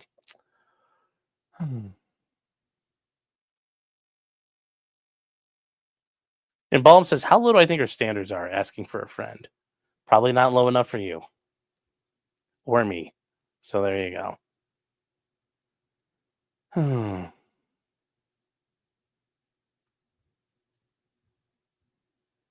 All right. So anyways, guys, like I said, Karen Reed's out there. Everybody's doing it. Just find somebody to watch it. If you watch it me, I'd appreciate it. But I understand. I covered a little differently than everybody else. We all covered differently than each other. Okay, hold on. That's going to go. This is going to go. That was ruining me here. Okay. Hold on. What did I? All right. So this is something we covered recently. And this is going back to a case we covered a couple weeks ago. And this is a appellant's brief out of Texas. And this is the one where the attorney cited a bunch of cases that don't exist. And as we get through this, she cites a bunch of cases right after each other, and none of them are real. And it's very weird. It's very weird what happened. So this attorney cited cases like, they cited 4 cases. This one here, the Macy's, Texas one, and a couple others. And this one doesn't exist. This one here, Gaston v. Monroe, doesn't exist. It doesn't exist, chat. They don't exist. So what do you do with this stuff? There's a bit of a problem. The estate of Malpass versus Malpass. This one doesn't exist. So there are a bunch of cases that have been cited, and it's like, well, what do you do with this? Well, the courts and the opposing parties did some research, and like, we can't find this. We don't know what the hell's going on here. So what did the court do? Well,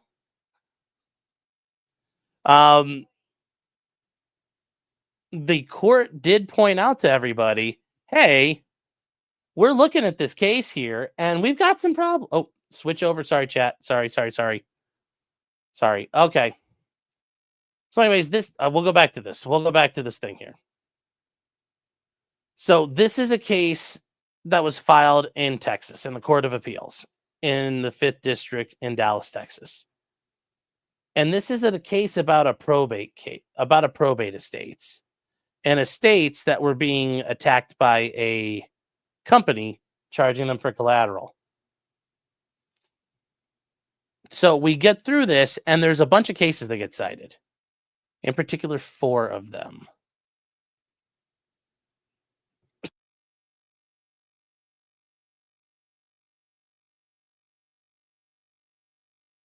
What? Elephant says, does your Trump cutout ever try to street fight you in your office? No. No. And I'm sorry, chat. I boomered. We've been doing really good lately. I haven't boomered it really bad. So we're due. We were due. So anyway, we get to this and they talk about these cases. And this case here, Macy's, Texas, Incorporated. That one's not real. This one here, Stevens v. Beard, is not real. This one here, Gaston v. Monroe, is not real. And once again, she cites it again. It's not real. It's not real. Pro wrestling is more real than these cases are. Then there's this other one, the estate of Malpass versus Malpass. It's not real. It's not real. So what happened? Well, the courts in Texas on April 10th said, we're going to have to sit down here and talk about something because we got some problems. And the court in Texas said, there's a problem here. So we did some research. And there's a big issue. They cite the cases which could not be located by the appellee or the court, meaning opposing counsel, JGB collateral, couldn't find anything. These 4 cases. Yeah. There's not a certificate of compliance. And there isn't a signature of the party who filed the brief. And that's actually a big deal. You know, like who signed the brief? Well, when you get to the end of the brief, you know, normally you're going to find a signature, right? Okay, well, you get to the end of this and, you know, here's all the stuff they want done and their prayer. They want to reverse the order granting the motion for summary judgment. Okay. And nothing. Nothing. Even Russell Greer goes like, you know, he types all his stuff in here, but there's nothing here. And it was on certificate of service. Like, ooh, uh-oh. Uh-oh. Now, it's one thing if you mess that up. Like, you could fix a lot of things real quick. Like, but you don't even have the typewritten parts. Like, you forgot to sign on the line. I've done that before, but at least it says, you know, Sean Martin, you know, bar number 0091537. What's my bar number? You know, attorney for appellee or appellant. You know, here's my phone number. Here's my address. Here's my email. Here's my fax. Here's my phone number. Okay, cool. There's nothing here. Like, that's not a good look. So instead, what did the court order? They ordered the parents to file with this court copies of the cases listed and to supplement their brief with a certificate of compliance and to signature the party who drafted the brief. So this part down here, these 2 parts aren't a big deal. This one here is, yeah, that's a bit of an issue. It's a bit of an issue. So they have 10 days. Well, they did. They did 10 days. So what happened? Well, on the 20th, there was a filing. And I don't know if this is the proper way how you caption it, but makes sense. Fair enough. Like, report to the court. Report pursuant to court order. That's not really that big a deal. Like, I get it. I get where they're going here. What happened? Well, so she says the Honorable Court of Appeals, pursuant to this, I notify the court as follows. I filed a case with these cases here, A, B, C, and D. It says, despite exhaustive research in every portal, online database, and regional archive available to appellant's counsel, appellant's counsel has been unable to locate the 4 authorities. Uh-oh. The undersigned counsel sincerely regrets the oversight of relying on third-party research without independent verification. I think somebody tried to use ChatGPT and they're lying about it. They're trying to be very coy, but I'm like, that smells like ChatGPT, chat. I mean, ooh,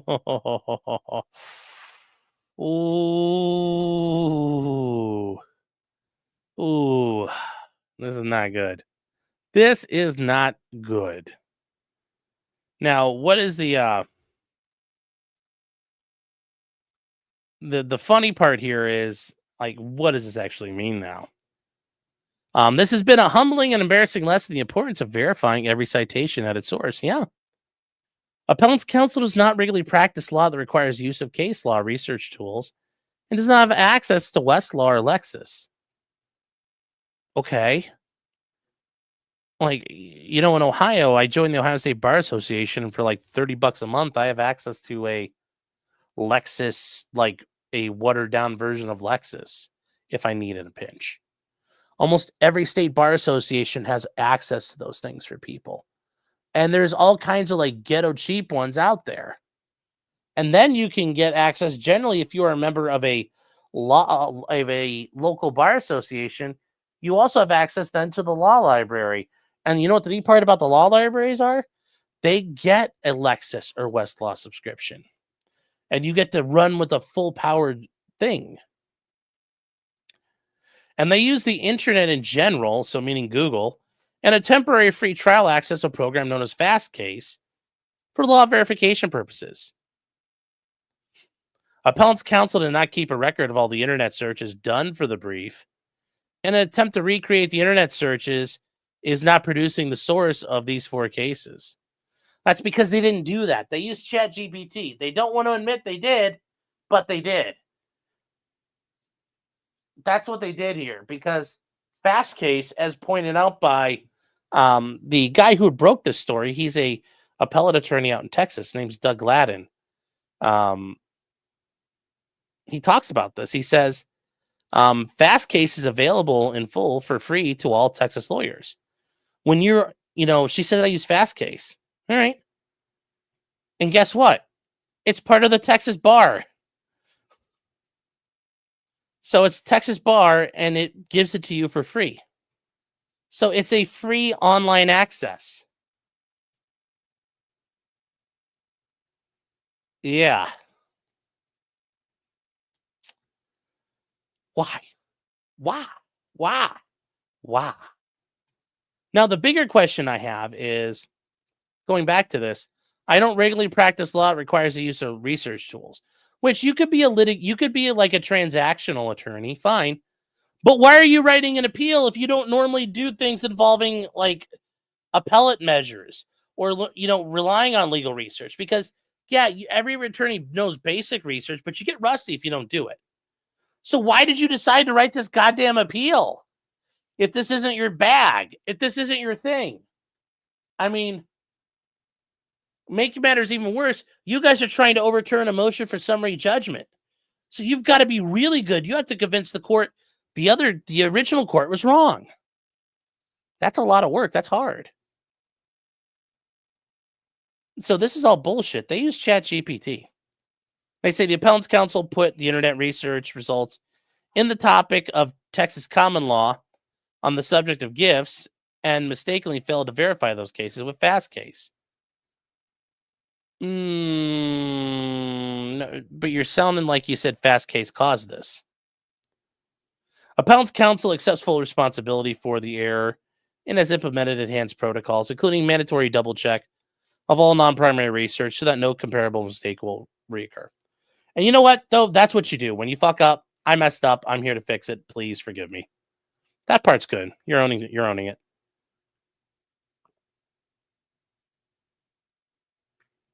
Now, here's the thing that kind of gives it away, though, that they use in ChatGPT. They use the internet search results on the topic of Texas common law on the subject of gifts. So what you go into ChatGPT says is, I need to find case law in Texas regarding gifts in terms of probate law. And it gives you what you want. So they were attempting to provide Texas common law on the subject of gifts and the elements necessary for a valid gift, which are available. Counsel was not attempting to say the court with fake citations or unsupported propositions. As an example, the case Stevens v. Beard, is that consideration is not necessary element to prove a transfer as a gift. And the elements necessary for a gift. And they point out there's another case, Sites v. Sites, which is correct. They're like, look, we found a real case where it happens. It doesn't help you're finding a real case now, but I appreciate the idea. The appellants are prepared to take whatever further action necessary to correct the errors made. If the court deems appropriate, appellants will submit a revised brief that cures every defect and doesn't contain references. And pursuant to the court's order, attached as Exhibit A is certificate of compliance, and B, the signature of the party as counsel. Now, if you see this here, that means electronic signature. So let's see the certificate of compliance, Exhibit A, and signature page respectfully submitted by the attorney. So it's like, foo, buddy.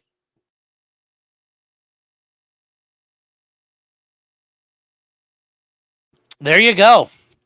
Be very careful when you do this stuff. Yeah. Reformed Convict says, I'm 2-0 pro se and 1-0 or 0-1 the lawyer. Well, there you go. Yeah. But yes, fake citations, no. They were using ChatGPT and they got caught. Like, we all know what happened. And that's okay. Just don't use ChatGPT. Nick Kreutz says, trying to shit on my software. Fuck her. Oh, do you write fast case? Cool. But yeah, she's in trouble. For Convict says, pro C, Sean. Yes, all case law should be free to access and everyone free of charge, considering trials are public. I think so. And I will tell you guys, if you guys are ever wanting to go research law, a place that'll help and will be available to you. If you live near a law school, they have law libraries. You are allowed to go into that library as a member of the public.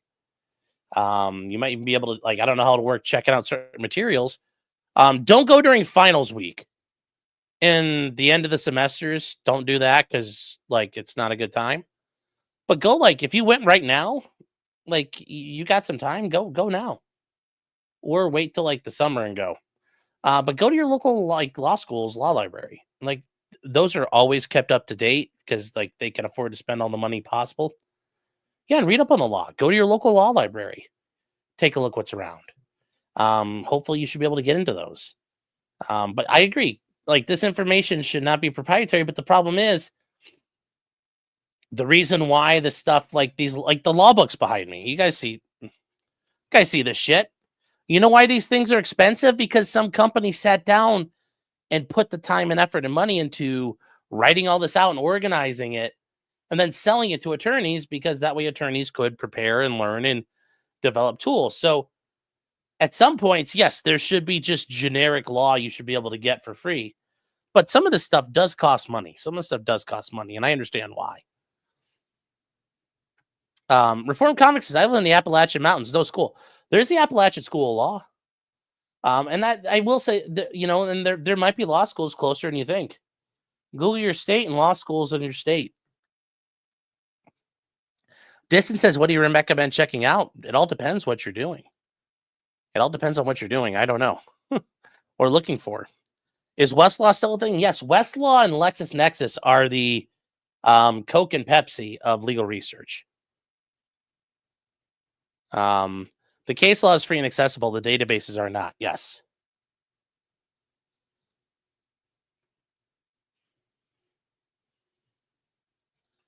I'm a goofy goober. Says every year during finals week, I check out as many law books as possible from the only law library in Idaho. You say that, but most law places, there's certain things that you're not allowed to check out, like study aids. Study aids and study books. Those are restricted from being checked out. So whatever you're allowed to check out isn't as critical, but you need to be careful because people might fucking kill you over that. I mean, I would have seriously thought about trying to murder you. Be very careful about that. Be very careful. Yes, the Appalachian School of Law offers classes like Law 556 and Appeal 308. Yes, Rule 303. So quote the great Breaker Morant. But to be fair, though, like the Appalachian School of Law, I think that's where Matthew Hardin, the defender of the farms, actually went. So we have digital books now. Yeah, that I wouldn't be able to do that. I needed real books. Forced me to look. So Ag says Rule 304. I know that. But I'm talking about there's actually like Breaker Morant. He was a British soldier in South Africa who was executed for committing war crimes against the Boers, and he cited Rule 303, and that's the caliber of their rifles. And that was the rule in the Welt when they were dealing with the Boer. Rule 303 is how they governed everything. So, yes, Breaker Morant, Rule 303. All right, chat. Oh, God, we need a fucking jet here. That ate up a lot of time. I am sorry, chat. So hold on. Okay, leave. I got to X out as I go so I can follow along. Okay, so what are we going to cover right now? Okay.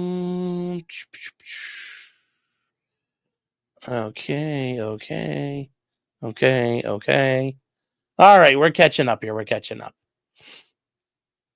So, Rob Dorr, I know if you're out there still, this one's for you. This is some good news. This is from The Trace, and The Trace is an anti-gun organization, but I use it because you can taste the suffering and seething here. This is some beautiful shit. If you are in the state of Minnesota. So the Supreme Court is not going to take up age restrictions on guns for now. So what happened in the state of Minnesota? Well, the Supreme Court declined to hear a case here that we're looking at a case here. And this case is Jacobson v. Worth. And it's this case right here. Why is this? It's this case right here. Jacobson, the commissioner of the Minnesota Department of Public Safety versus Kirsten Worth et al. So what happened? Well, they got denied cert, which was because the 8th Circuit struck down the age requirements for CCW permits. So that means 18 to 20-year-olds cannot be barred from getting a permit to carry a concealed handgun. Mega based. And this is a resounding victory for 18 to 20-year-olds, said the chair of the Minnesota Gun Owners Caucus. So yes, very mega based. The 8th Circuit got involved. Good stuff. Good news if you're out in Minnesota. So take advantage of that. If you know people who are younger, let them know the good word, chat. They can carry a strap. They can walk the dog. They can tote a Roscoe. They can go about heeled. They can hold iron, whatever you want to call it. They can do it concealed now in the state of Minnesota if they get a license. So good news. Good news. It's always a good start. It's always things you love to hear. Moving on to other Supreme Court news. The Supreme Court has gotten out of the way of a ballot initiative in the state of Ohio. And it is this one here. And this is the case of Yost. As Dave Yost is the Attorney General for the state of Ohio, he will be running for governor against Vivek Ramaswamy. So if you live in Ohio and you don't want to make you do not wish to redeem the state of Ohio, vote for Dave Yost. Well, he was sued by Cynthia Brown et al. And because Ohio's in the 6th Circuit, it went to Justice Kavanaugh. And he referred it to the entire court. It got denied. The application for a stay got denied. The order entered by Justice Kavanaugh is vacated. Justice Thomas Alito and Justice Kavanaugh would have granted the application for a stay by the Attorney General's office.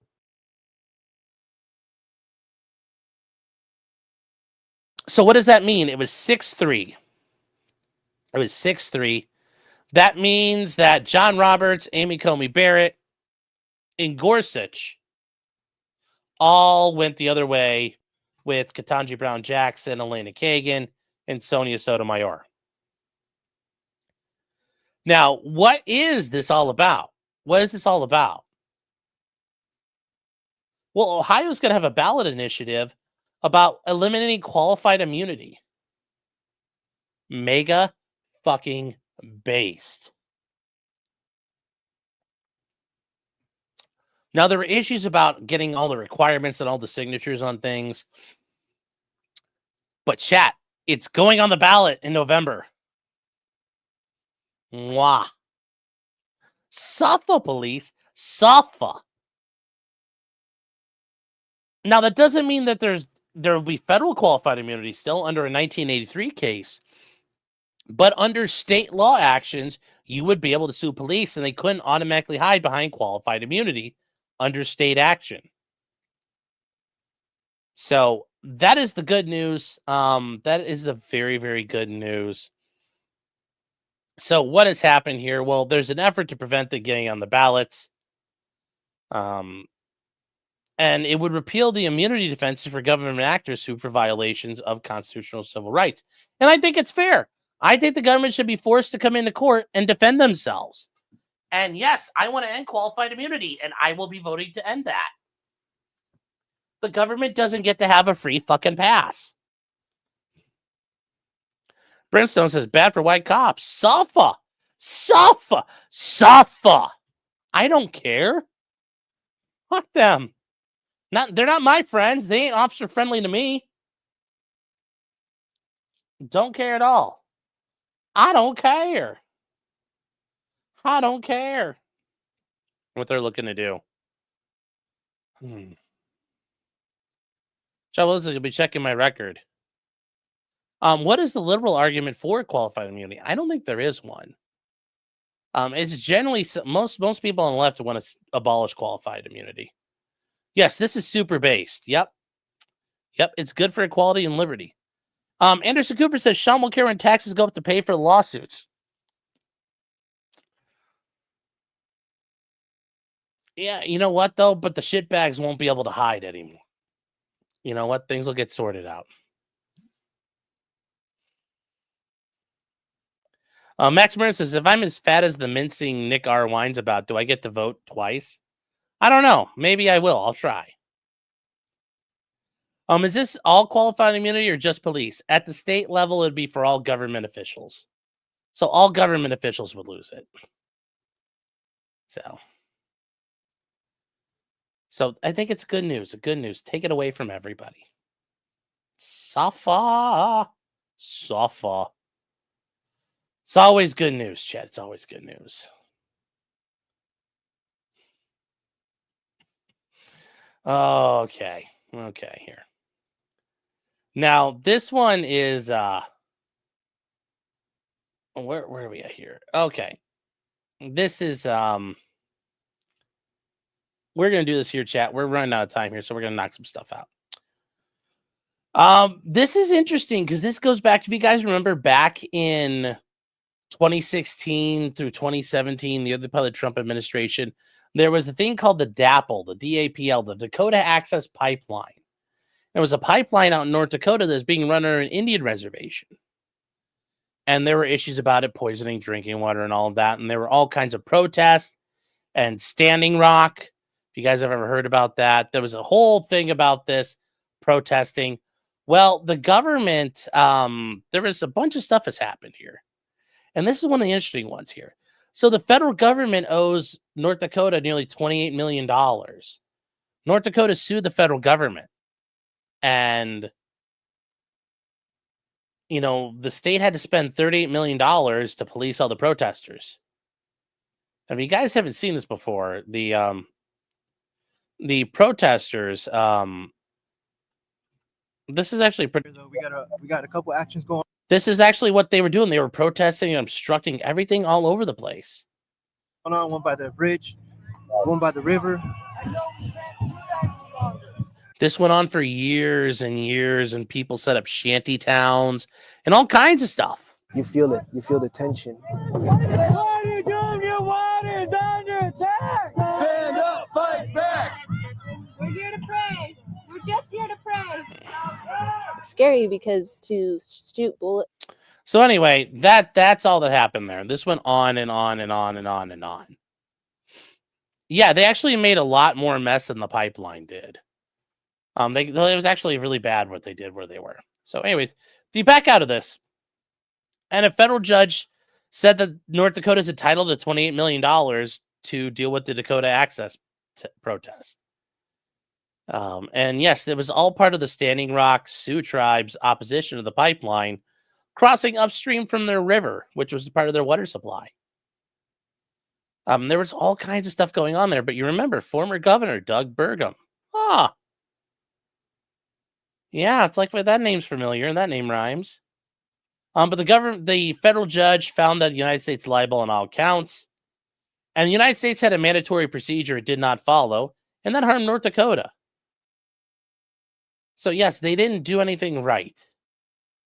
But this wasn't the only one, and there were people protesting in all types of things, all seasons out there. And what happened? Well, this led to something that happened about a month ago, and I forgot about this case. Greenpeace showed up, and Greenpeace suffered a $660 million lawsuit judgment by a jury for disrupting the pipelines.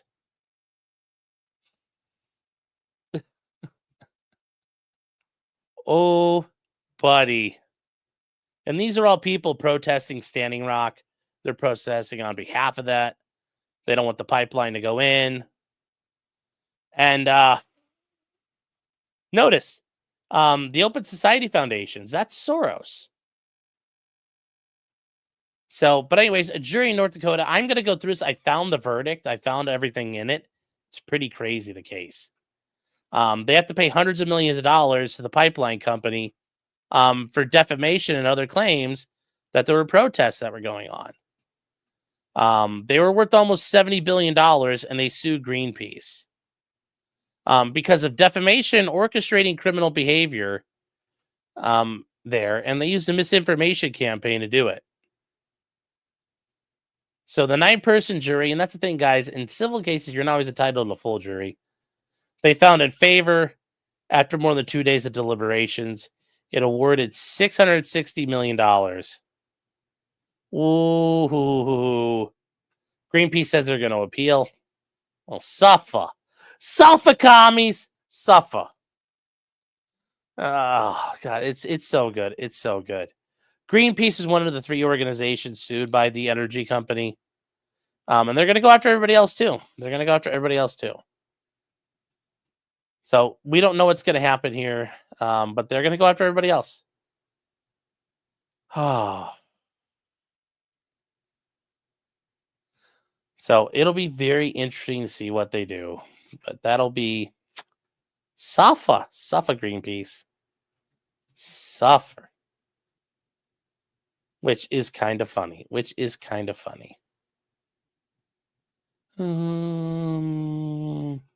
All right.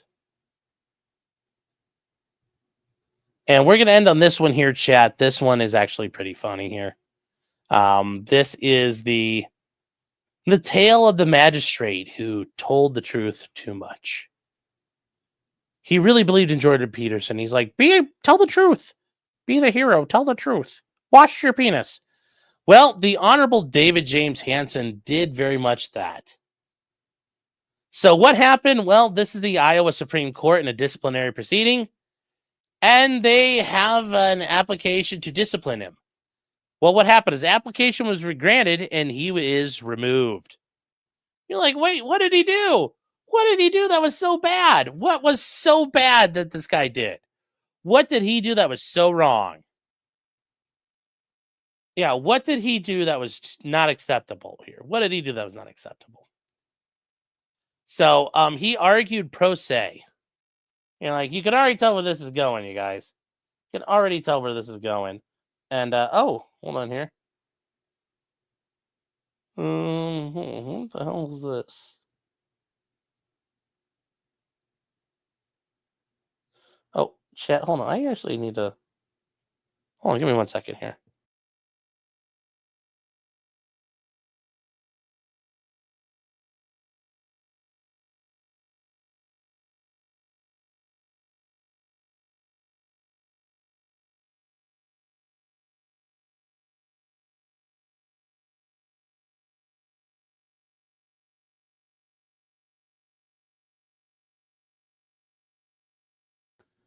Weird timing on that phone call. It's like it's way later than I expected it to be. So I don't know. Anyway, so what happened? So they point out here, they talk about this here, where they point out in an age where judges are under endless scrutiny attack, it's ever more critical that judges ensure their words and actions are above reproach. And that's the issue here. So he made two separate statements that purport to demonstrate bias, prejudice, and a lack of impartiality. So we're going to get to this here. We're not going to talk about what happened. But they talk about his complete lack of self-awareness and his lack of contrition reflect an unwillingness to change his behavior and further undermine public respect and confidence in the judiciary. So let's get to what happened here. So this guy graduated from Drake University in 1987, was appointed to the bench in January to serve a 4-year term in Fayette County, Iowa. And at the time, he had practiced for over 36 years. Magistrates in Iowa are part-time judicial officers. Magistrates are often the first and sometimes only judicial officer members of the public encounter when the magistrate presides over simple misdemeanors like traffic things, preliminary hearings, search warrants, municipal infractions, and small claims. So, even though they're a part-time judicial officer, they have to comply with the Code of Judicial Conduct. Meaning they have to fully comply with it, even though they're only part-time. They have to comply with it all the time. They're treated like a full-time judge. So let's get to the first complaint here.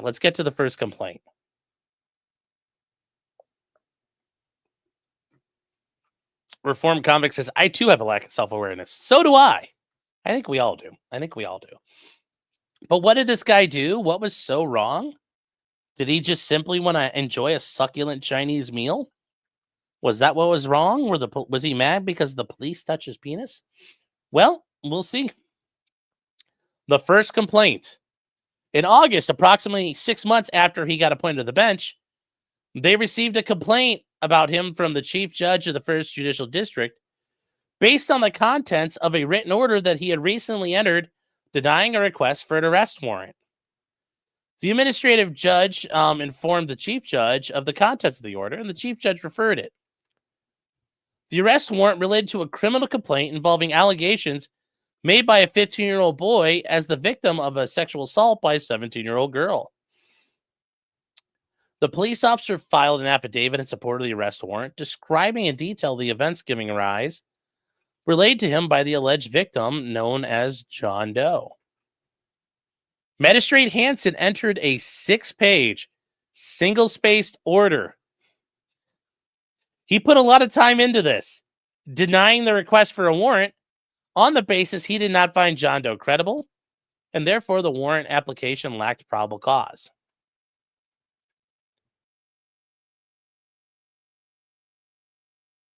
In explaining the reasons, he said that the claim he was unable to push away the female was absurd, given the male's innate physical advantage, noting the female offender was identified as 5 feet 11 inches tall and weighed 290 pounds, which he suspected most likely represents female obesity rather than muscular weight, such that John Doe was not likely overridden by force. Okay.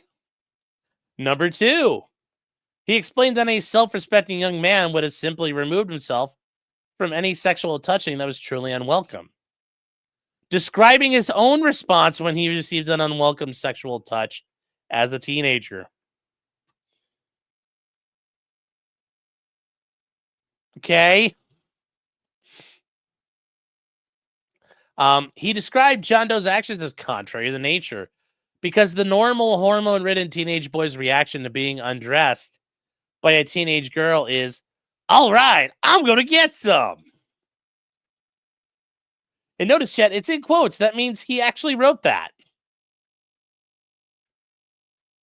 And 4, claimed as fact what common human experience suggests. If a man imbibes a truly substantial quantity of alcohol to the point he cannot rationally consent to engage in relations, that man's ability to form sexually also goes away until he sobers. The The order then went into graphic detail about the physiology of the penis, which we choose not to repeat. Oh my God, I want to fucking see this description. Explaining why common human experience undermined John Doe's story. From this discussion, he declared John Doe knew exactly what the defendant was doing to him, welcomed the advance, and both freely consented and actively participated in the acts, only later to regret his free will choice. He concluded the order with, in summation, the confidential informant's allegations of his curious passivity in warding off or preferring to refuse sexual favors, the alleged memory blackout, and weeks later convenient memory recovery all strike this court as highly unnatural and therefore unlikely to be true. The court concludes that John Doe lacks credible sufficiency to support a criminal charge against the defendant, particularly for a charge as applied as a forcible felony. I mean, that's this is interesting. This is interesting. The second complaint, less than a year later, and while the first complaint was still pending, they received another complaint against Magistrate Hansen. Once again, it was filed by another thing, based on an email she received from a law student working as a prosecuting intern for the summer with the Fayette County Attorney's Office. Which, this is actually interesting, guys. A law school student decided to grieve a magistrate. That takes a lot of balls. The intern raised issues of bias, discrimination, and derogatory remarks made by the magistrate during an open court proceeding in which the intern was representing the state in prosecuting a simple misdemeanor charge. As described by the intern, Judge Hansen was reviewing the case where the defendant was of Hispanic ethnicity, and he noted the charges were for no license and no insurance, and asked me, is this guy a wetback?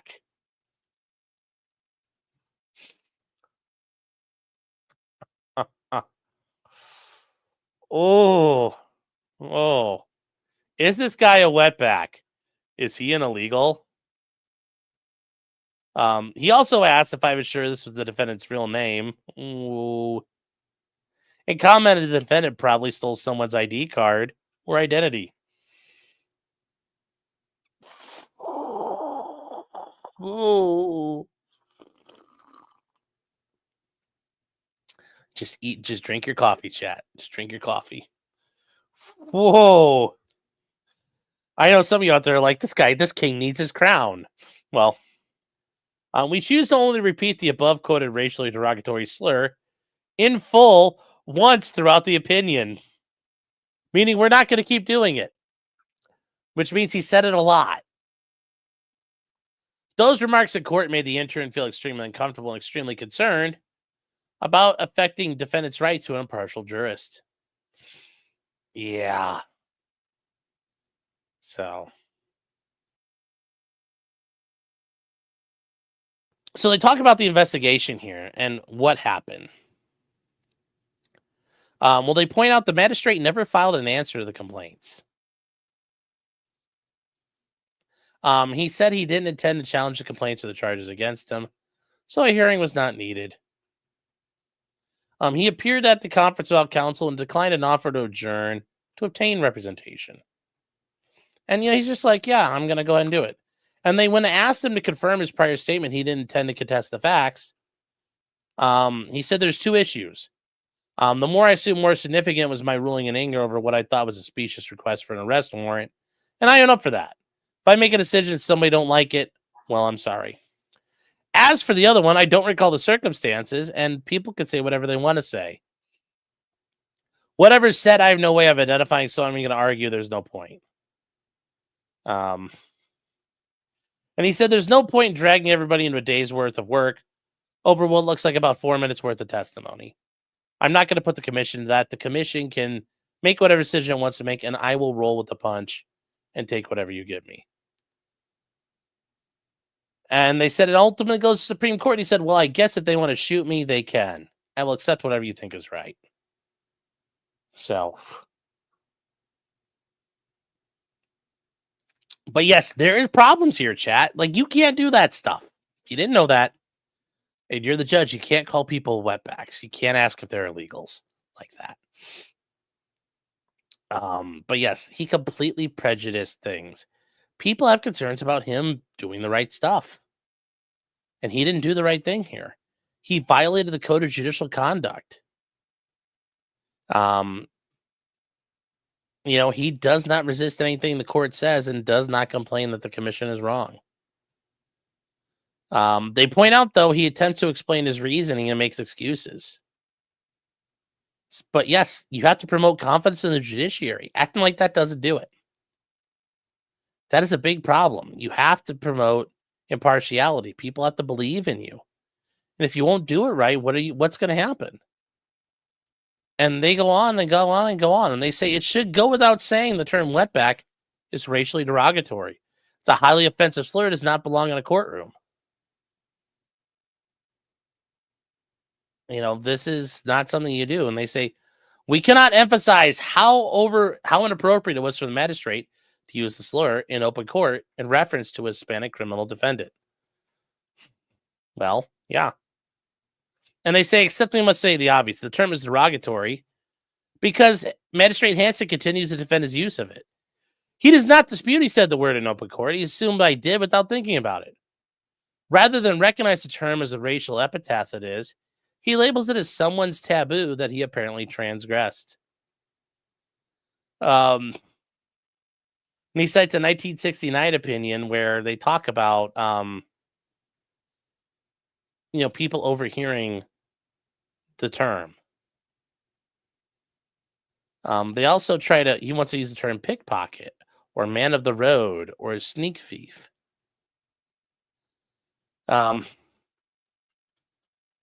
Now they get on to the warrant about the written order about his penis. And they say it's, if more, not more than troubling than the underlying act itself. This is the problem here. It's not good. You can't do it.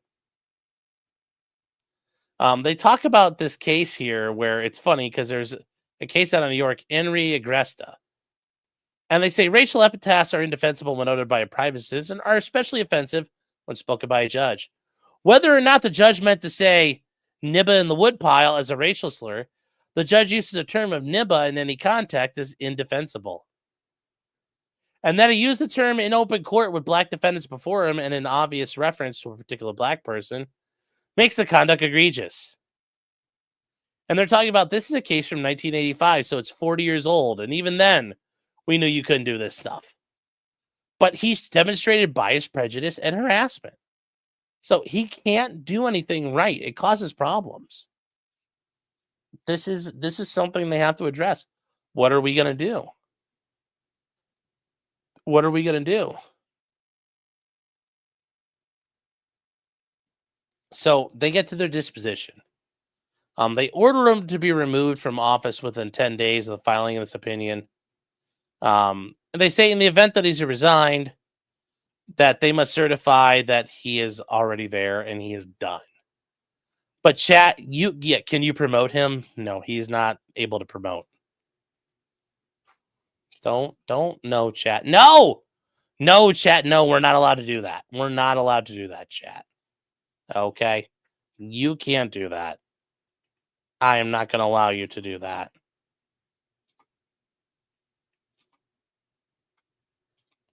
But yes, what's his crime? He told the truth. That was his crime. Smoke detector beep like this. Oh. So let's get chat. That is it. We are done for the night. We got it 2 hours in. Trying to keep it. We can't do the 3-hour shows anymore. That's not fair to you guys.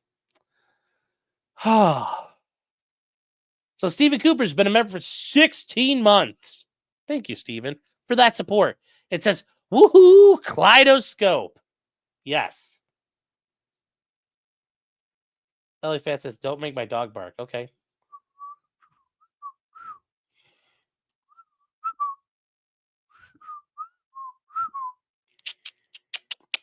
Come here. Everybody's dog starts moving. Mad Rhetoric for 10 euros. Thank you, man. I appreciate it. It's good to see you. Hey, Sean, Oju, Godspeed, man. Are you talking about the Nick thing? Like, if we made an agreement, I don't want to collect on it. I don't want to collect on it.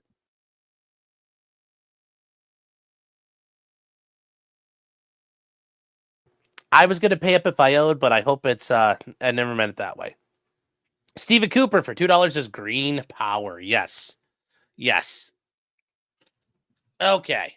Colostomy Bag says, the Buffalo Boar guy makes videos and they are awesome, especially for hand cannon simps like myself. I'll have to take a look for that. Thank you.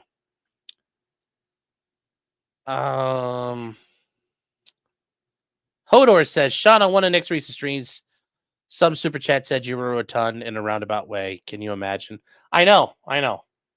Guys, if you didn't notice, I need to tell you. And this is not easy to say. It's something I've had to do a lot of soul searching about. But I think it's time for me to come clean. You guys deserve to know the answer here. It's a real thing. It's a real thing. Gotta tighten up.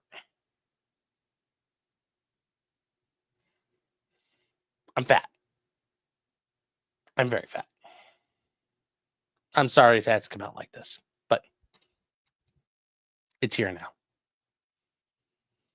I'm fat. Thank you, Hodor. Shredder S07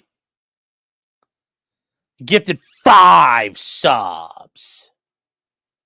Rob Dorr gifted 5 subs. Rob, it's good to see you, man.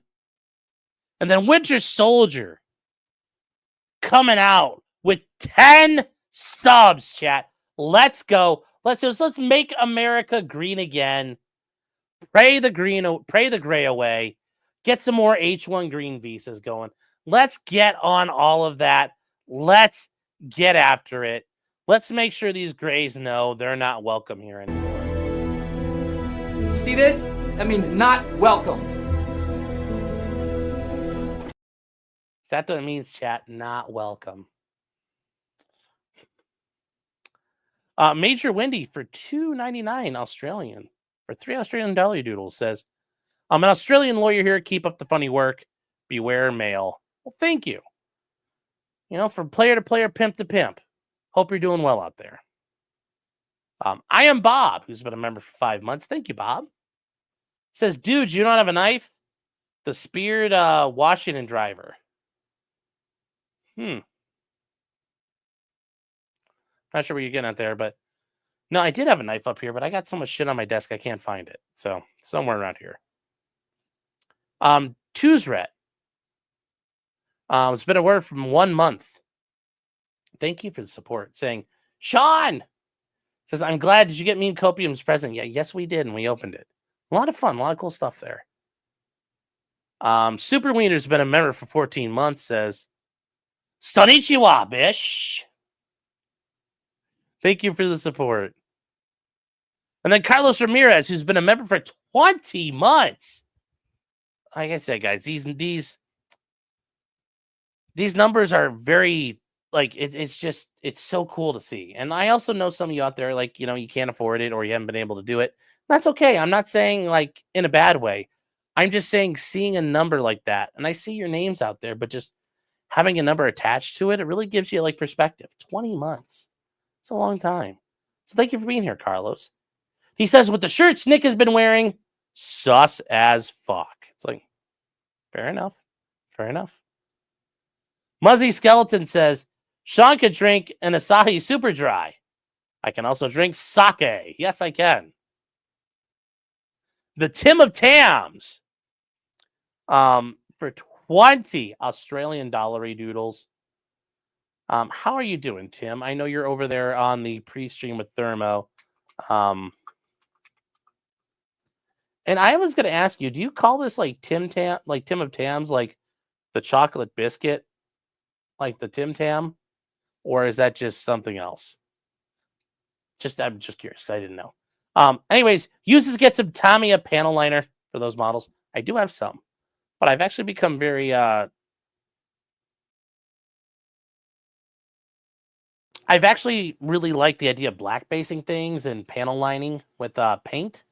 or using a lot of heavy oil washing. But I do have some Tamiya panel liner. It's just it's not my thing as much. Put the rest in the Clyde Snacks Fund. Yes, we will work on that for Clyde. Get him more beans. Thank you. The Pie Baker for $5 says, Sean, can you explain to the birds why a channel that never was or will be a law channel is covering the Karen Reed trial? I don't know. They are though. Minnesota Knows for $4.99 says, I swear there is no sugar inside of me. I get that joke.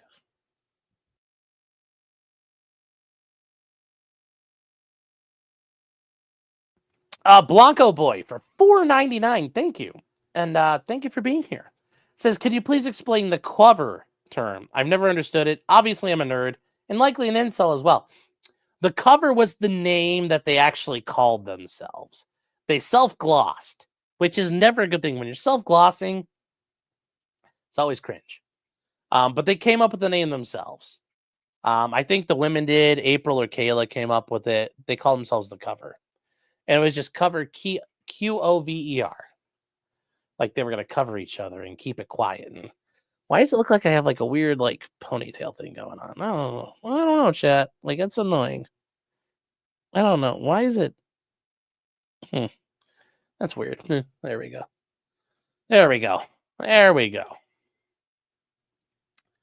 Max Murrah for 200 yen. Thank you, Max. Says, if you know a cop from Denny's, hurrah, Max Murrah. You know a cop from Denny's, do you need to tell him? Oh, I don't know any cops at Denny's. Robert Lawrence gifted 5 subs. And Kat, not Williams, gifted 5 more. And Chad, if you guys want somebody to see, Kat has been covering the Antonio Sledge probation hearings as part of the Young Thug trial. Guy who got done dirty, and they're trying to keep doing him dirty out there. Kat's been doing a great job covering that. And I was going to ask her if she could send me some stuff so I can figure out what the hell's going on so I can read it and know. Because it's very interesting. It's very interesting. But thank you, Kat. Thank you guys for your support and your generosity. Just coming out there and crushing those grays. Just putting it to them like they're cars in a monster truck.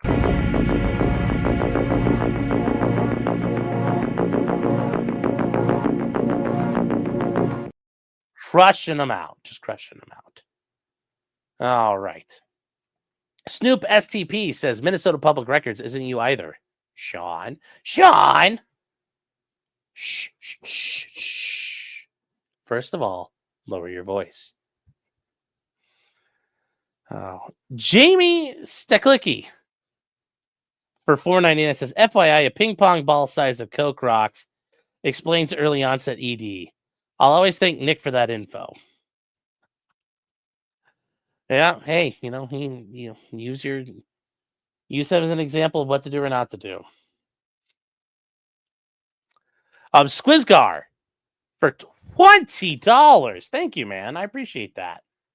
Says, I put the odds of Nick relapsing at least 75%. I mean, relapse is tough. I mean, here's in all honesty, chat. And if you've never dealt with someone who's battled addiction, it's never a straight line. It's going to be a straight line. There might be some dips, might be some ups and downs. There might be a poof, bottom out. And then you bounce back up very quickly. And then you go along for a while and just bottom out again. I mean, it happens. People relapse. And it's about getting through one day at a time. But thank you, Squizgar. And then we got Costi for 10 subs. Oh, just showing it out there tonight, chat. Just coming out strong. Was this story based? Yes.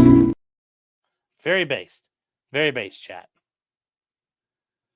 Nick Kreuzer says, Nick said he was going to fight, but just immediately bent over and asked for the sandpaper treatment. Yeah, pretty much. Squizgar for $2 says a new neural viz dropped. We'll watch that over on Locals. That'll be fun. Walter Malone for $5 says, when Nick is leaving court, you think the Barnes Walker asked him, your boy didn't do too bad, did he? Yeah. Trump one says, how long do you think you really see Nick staying on probation? More than 2.5 years? I mean, if he gets it done, I don't see why they wouldn't terminate him around like the 2-year mark. But I mean, probation's hard for anybody. So, like I said, I don't think that's fair that he got that much probation time. I don't think that's proper. So, Reformed Convict says, I still go one day at a time. Yeah. You know, and congratulations. Every day you do it. Sobriety is never hard. I mean, it's never easy. It's never easy. It's never walk in the park. Reformed Convict says, I've been a decade out of prison, rebuilt a new life with my new wife, and she passed away. No warning. And working a third wife in life, so I'm good. Thanks. Well, like I said, I am glad that you're doing well out there, Reformed. It's not easy, and it's about, do you want to work? Do you want to change things? You can't just coast. And I mean, I know you're doing the work. I know you've been hauling ass and taking care of stuff. So, you know, like I said, my hat's off to you for all the work you put in. And it's good to see you again. Hope you're doing well. Mavka says, so he can't go to Hito for 5 years? Well, he needs permission to leave the country. And he'll need permission to leave the state. Then there's the issue of whether or not Jamaica will allow him in. That's not clear. That's always an issue. DF88 says, a fool despises wisdom and instruction. Proverbs 1:7. A fool is right in his own eyes. Proverbs 12:15. Yes. Yes. And then there's also, I've said it before. Psalm 146:3. Put not your faith in princes, nor in the Son of Man. Put not your faith in princes. Thaddeus Padius. That must be a Patrick Tomlinson reference there, if I've ever seen one. For $50. Thank you. Monster support there. Thank you. The Pirate Software Weasel reference earned this chat. Thank you. I try to, you know, it's all about the work. You know, you just got to try real hard. And I'm trying.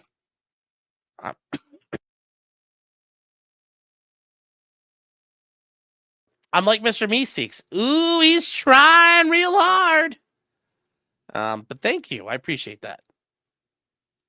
Vince Clortho, I'm talking about the Karen Reed case, says, I really wish they used actors to read the text. I don't know. I kind of like the fact they're making the cops read them, because now people are going to find out, oh my God, these cops are all pieces of shit. So actually that helps Karen. Also,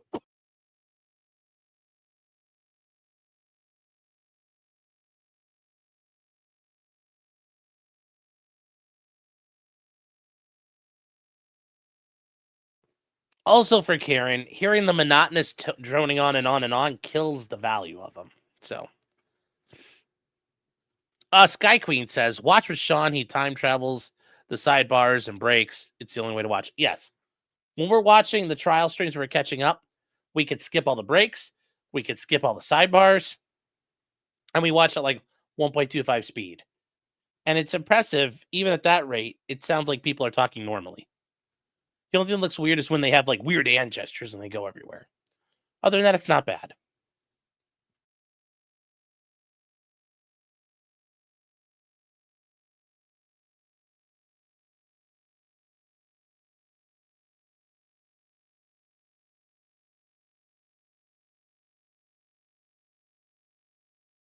All right. Sorry, guys. Jeez. Finally coughed up the thing. I was like stuck there. Elephant, you already asked that earlier. Yes. As Stacy said, there are 5 coons in the hall of our hotel making a ruckus.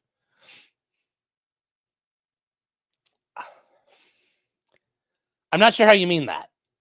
So if it's like the cute, it's all cute. Oh, that sounds like they're having fun. If it's not the cute version, don't open your door till the sunrise. Be safe. Elephant says, note, this is where the judge had the TDA members, or the El Paso stuff.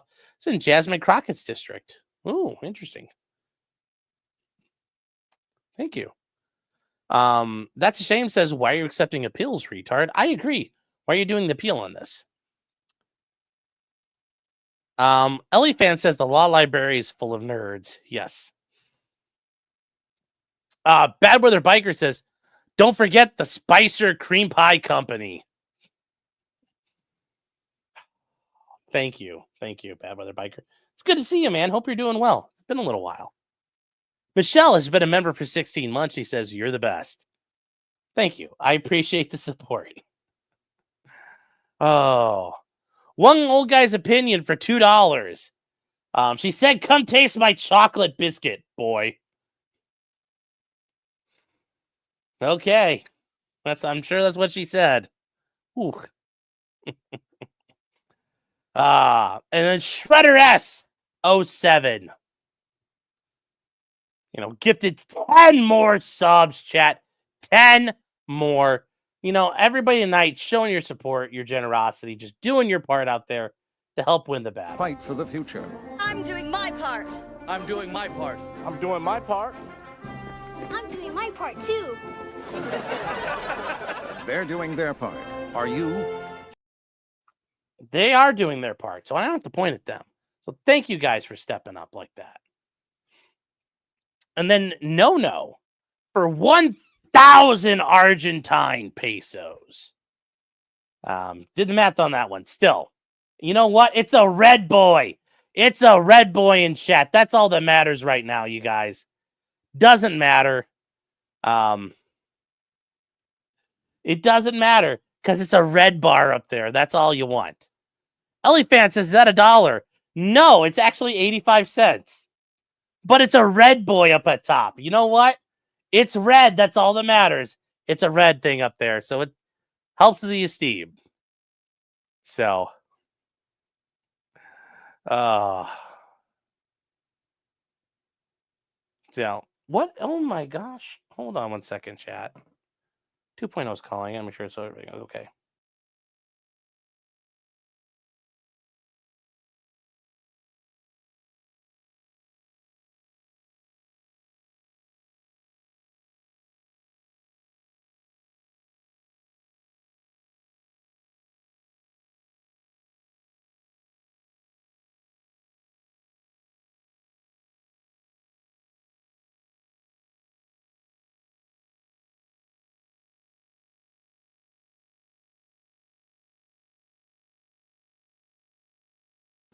Guys, sorry, my producer had to tell me something. Apparently, a super chat didn't show up on StreamYard. Bit is over here on the YouTube thing. So, from the Chugi Show, live. Actually, the first one that was here. Okay, yeah, it's weird. It didn't show up over here, too. I'm sorry. Didn't mean to leave you hanging. It says, Leighton can't understand why, due to client confidentiality rules, that he actually understands. Well, thank you, Chugi. I appreciate that. And then Parallax, this one didn't show up either. Member for 30 months, chat. 30 months. Hanging around for a long time now. New Baldo lore dropped.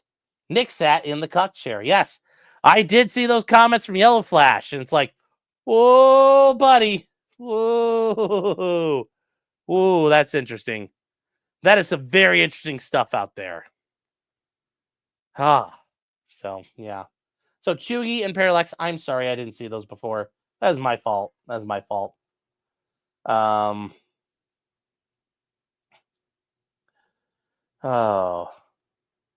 Joe says the streaming software doesn't catch super chats before the stream begins. That might be the issue. Sometimes I feel like it does. I don't know, though. It's all weird like that.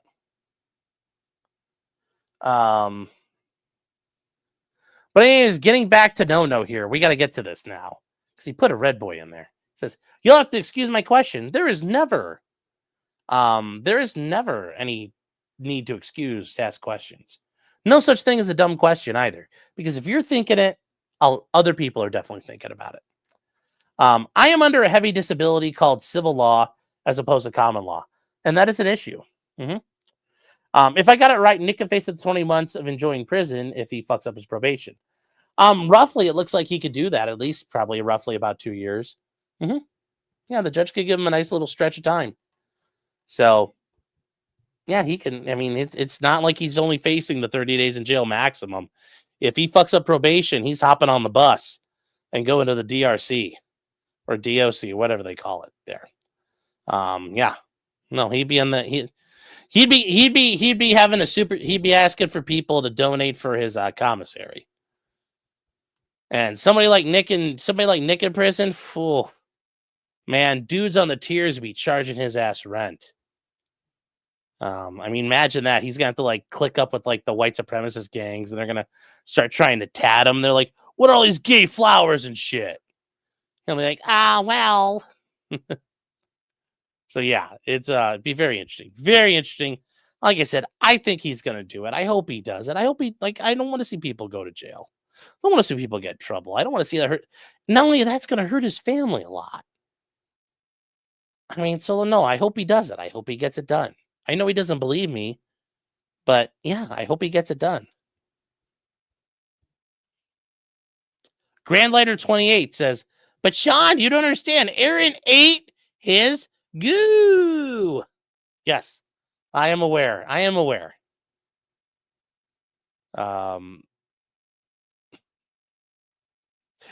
Jim P says, I am enjoying Joe's reactions to the shitty guys in the Karen Reed case. Yeah, no, they were very interesting. No says for 250 Argentine pesos, you didn't have to give me the full buck. I wasn't trying to shit talk you. I know everybody's out there like, ooh, is that a lot? And I'm like, it's 85 cents. No, so I hope you know I wasn't like, it wasn't meant to belittle you. And I'm sorry if that came across that way. I didn't mean for it to come across that way, and I would never want it to come across that way.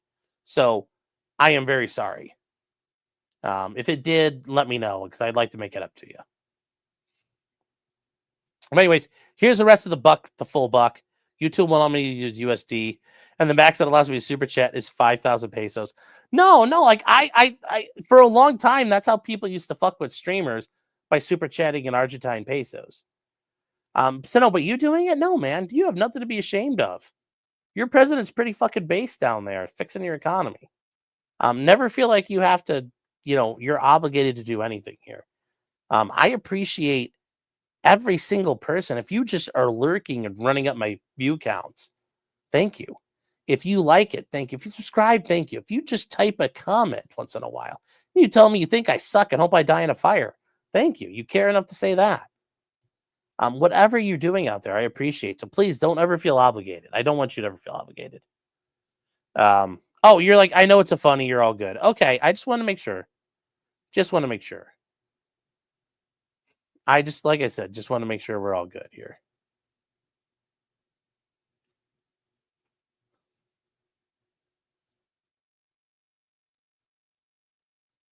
Let's see. I know it's a funny, you're all good. Well, thank you. I just wanted to make sure. Because there's no point in treating people like assholes on here. You guys are what makes the world go round anyway. So, and then one old guy's opinions for $5 says, who is the stock that the Holman made good about harboring illegals with CBP arrested of New Mexico for harboring TDA illegals? You might need, can you type it out in regular comments? Because I'm not sure what that means.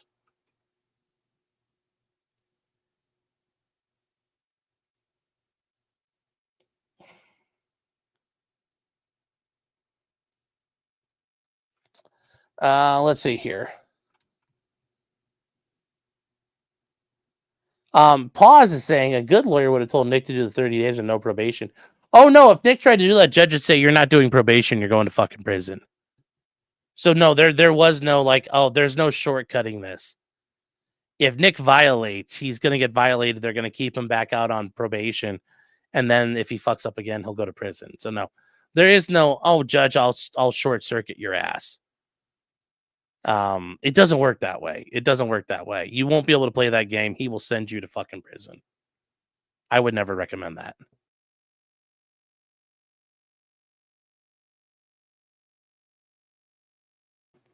Guys are talking about Anna's here. Yes. Hi, Anna, if you're hiding out there and lurking.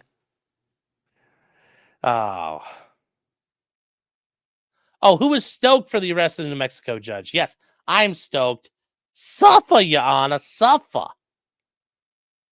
And then Shredder S 07 for $100 American. That's right, Chatta Benjamin. You know, it sucks he's not a dead president because, you know, we could be like another dead president. But he got a hundo chat. Drop of the C note. Thank you. Thank you very much for the support, Shredder. I appreciate it. Very, very much. Very much. Other people dropped massive stuff earlier, like Darcy. I wanted to make sure she had it right, but yeah, $500 earlier today. You guys are crazy. Sometimes you guys are absolutely out of your mind. So I'm just saying, like I said, I appreciate any and everything. It's humbling. It's humbling to an extent. I don't know. It's hard to describe without sounding all douchey and retarded and gay. So we're gonna leave it at that. Anyways, shout out to No. Here's a bajillion Argentine pesos. Also a toast to Sean. Thanks for the great show. Also, happy birthday. I mean, does this mean you guys are gonna go all like retarded when it really is my birthday? Because it's not my birthday for another 3 months. Oh my god. Also, how much is yeah, is this a bajillion Argentine pesos? Okay. So 100 US dollars. 100 US dollars. I'm going to show you guys because you guys need to see this. Shredder, you're right. It's a bajillion. It's not, but it's pretty close. So 100 US dollars. 100 US dollars is worth 117,444 Argentine pesos.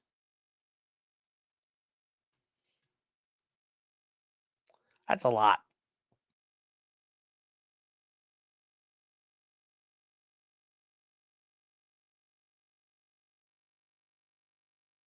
That's a lot. That's a lot. So, yeah. Yes.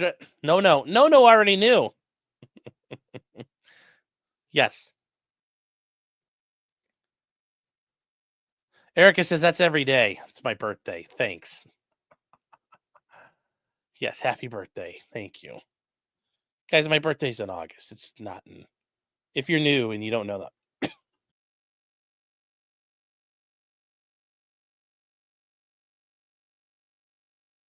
And guys, if you're new, my birthday is actually August 10th. It's not really. Yes, I'm a Leo.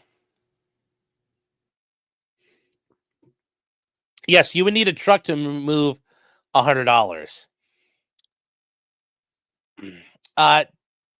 Plaz is saying it's the way it usually works.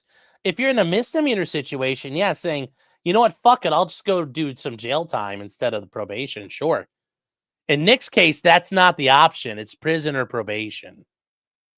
Like, think about it. If Nick was just going to get put on probation normally and there was no deferredness, it's not I'll just go do a little bit of jail time. I'll call it good. No, you're going to fucking prison or you're doing probation. So, not for felonies, not for a felony like this.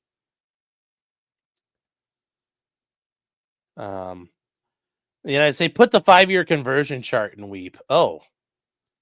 Oh God, I don't know if I want to see this, but it's like, oh, okay, well, ooh, yeah, that's a rough 5-year conversion chart from today all the way back. Whoa. Ooh. Yeah. That's rough. Lawyers think jail is the movies.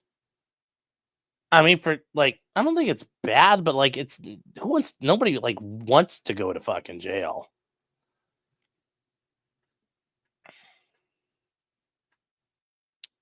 Buy the dip. That's a hell of a dip. So Yep. Reform says I did 2 years in prison first and a year on house arrest with a GPS anklet. No, it says Argentina is dollarized in prices, guys. Yes.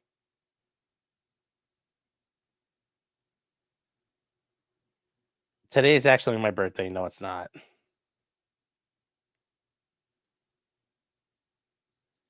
Nick Kreuzer says the USD to 1946 Hungarian pesos is 10 to the power of 16 pesos. That's a lot of things. Moosehead says, are you tending a garden this year? Yeah, we need to get it all set up. I need to get it all set up. Yeah, I gotta get the drift rows outside restaked too. Meat Copium says, chat, did you know how many 9% strong zeros I could get for 2? Can you? Yes, we have commodities now out as a result of all this. Pause says jail is like camp, except the black guys ruin it. Yeah, well. Yeah. Oh.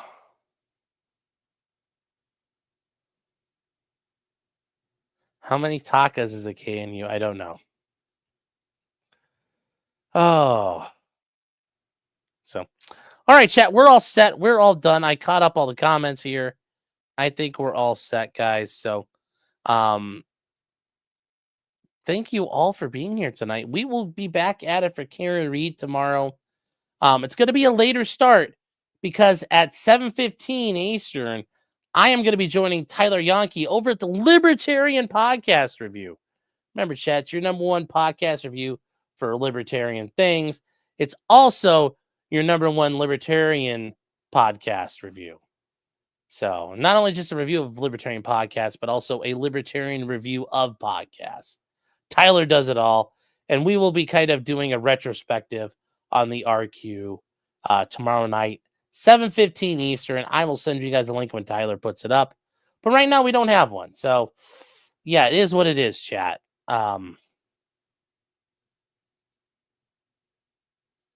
So let's see here.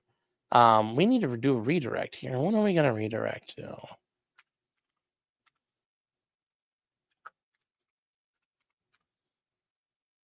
Okay, I actually don't know who's live right now, so you guys may not do it.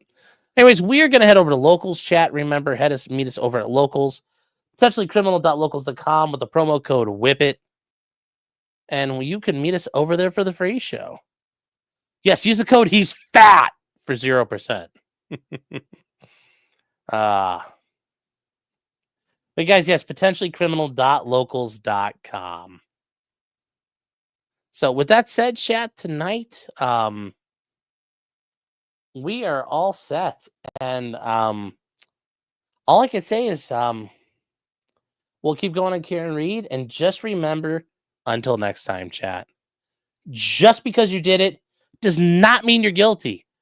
Although if you're, as a judge, you're running around calling Mexican guys webbacks and you're talking about your penis in a sexual assault case, yeah, you're not winning. You're not winning. You're not winning at all, chat. So don't do that. Don't do that.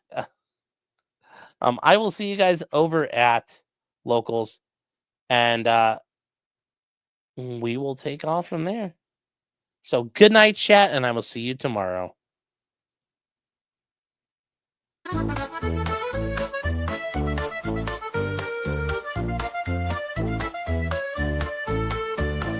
Weapons, blacksmithing, and models of planes, esoteric works, and even some trains. Much merriment had while drinking White Claws, tips on hunting, and even talking the law.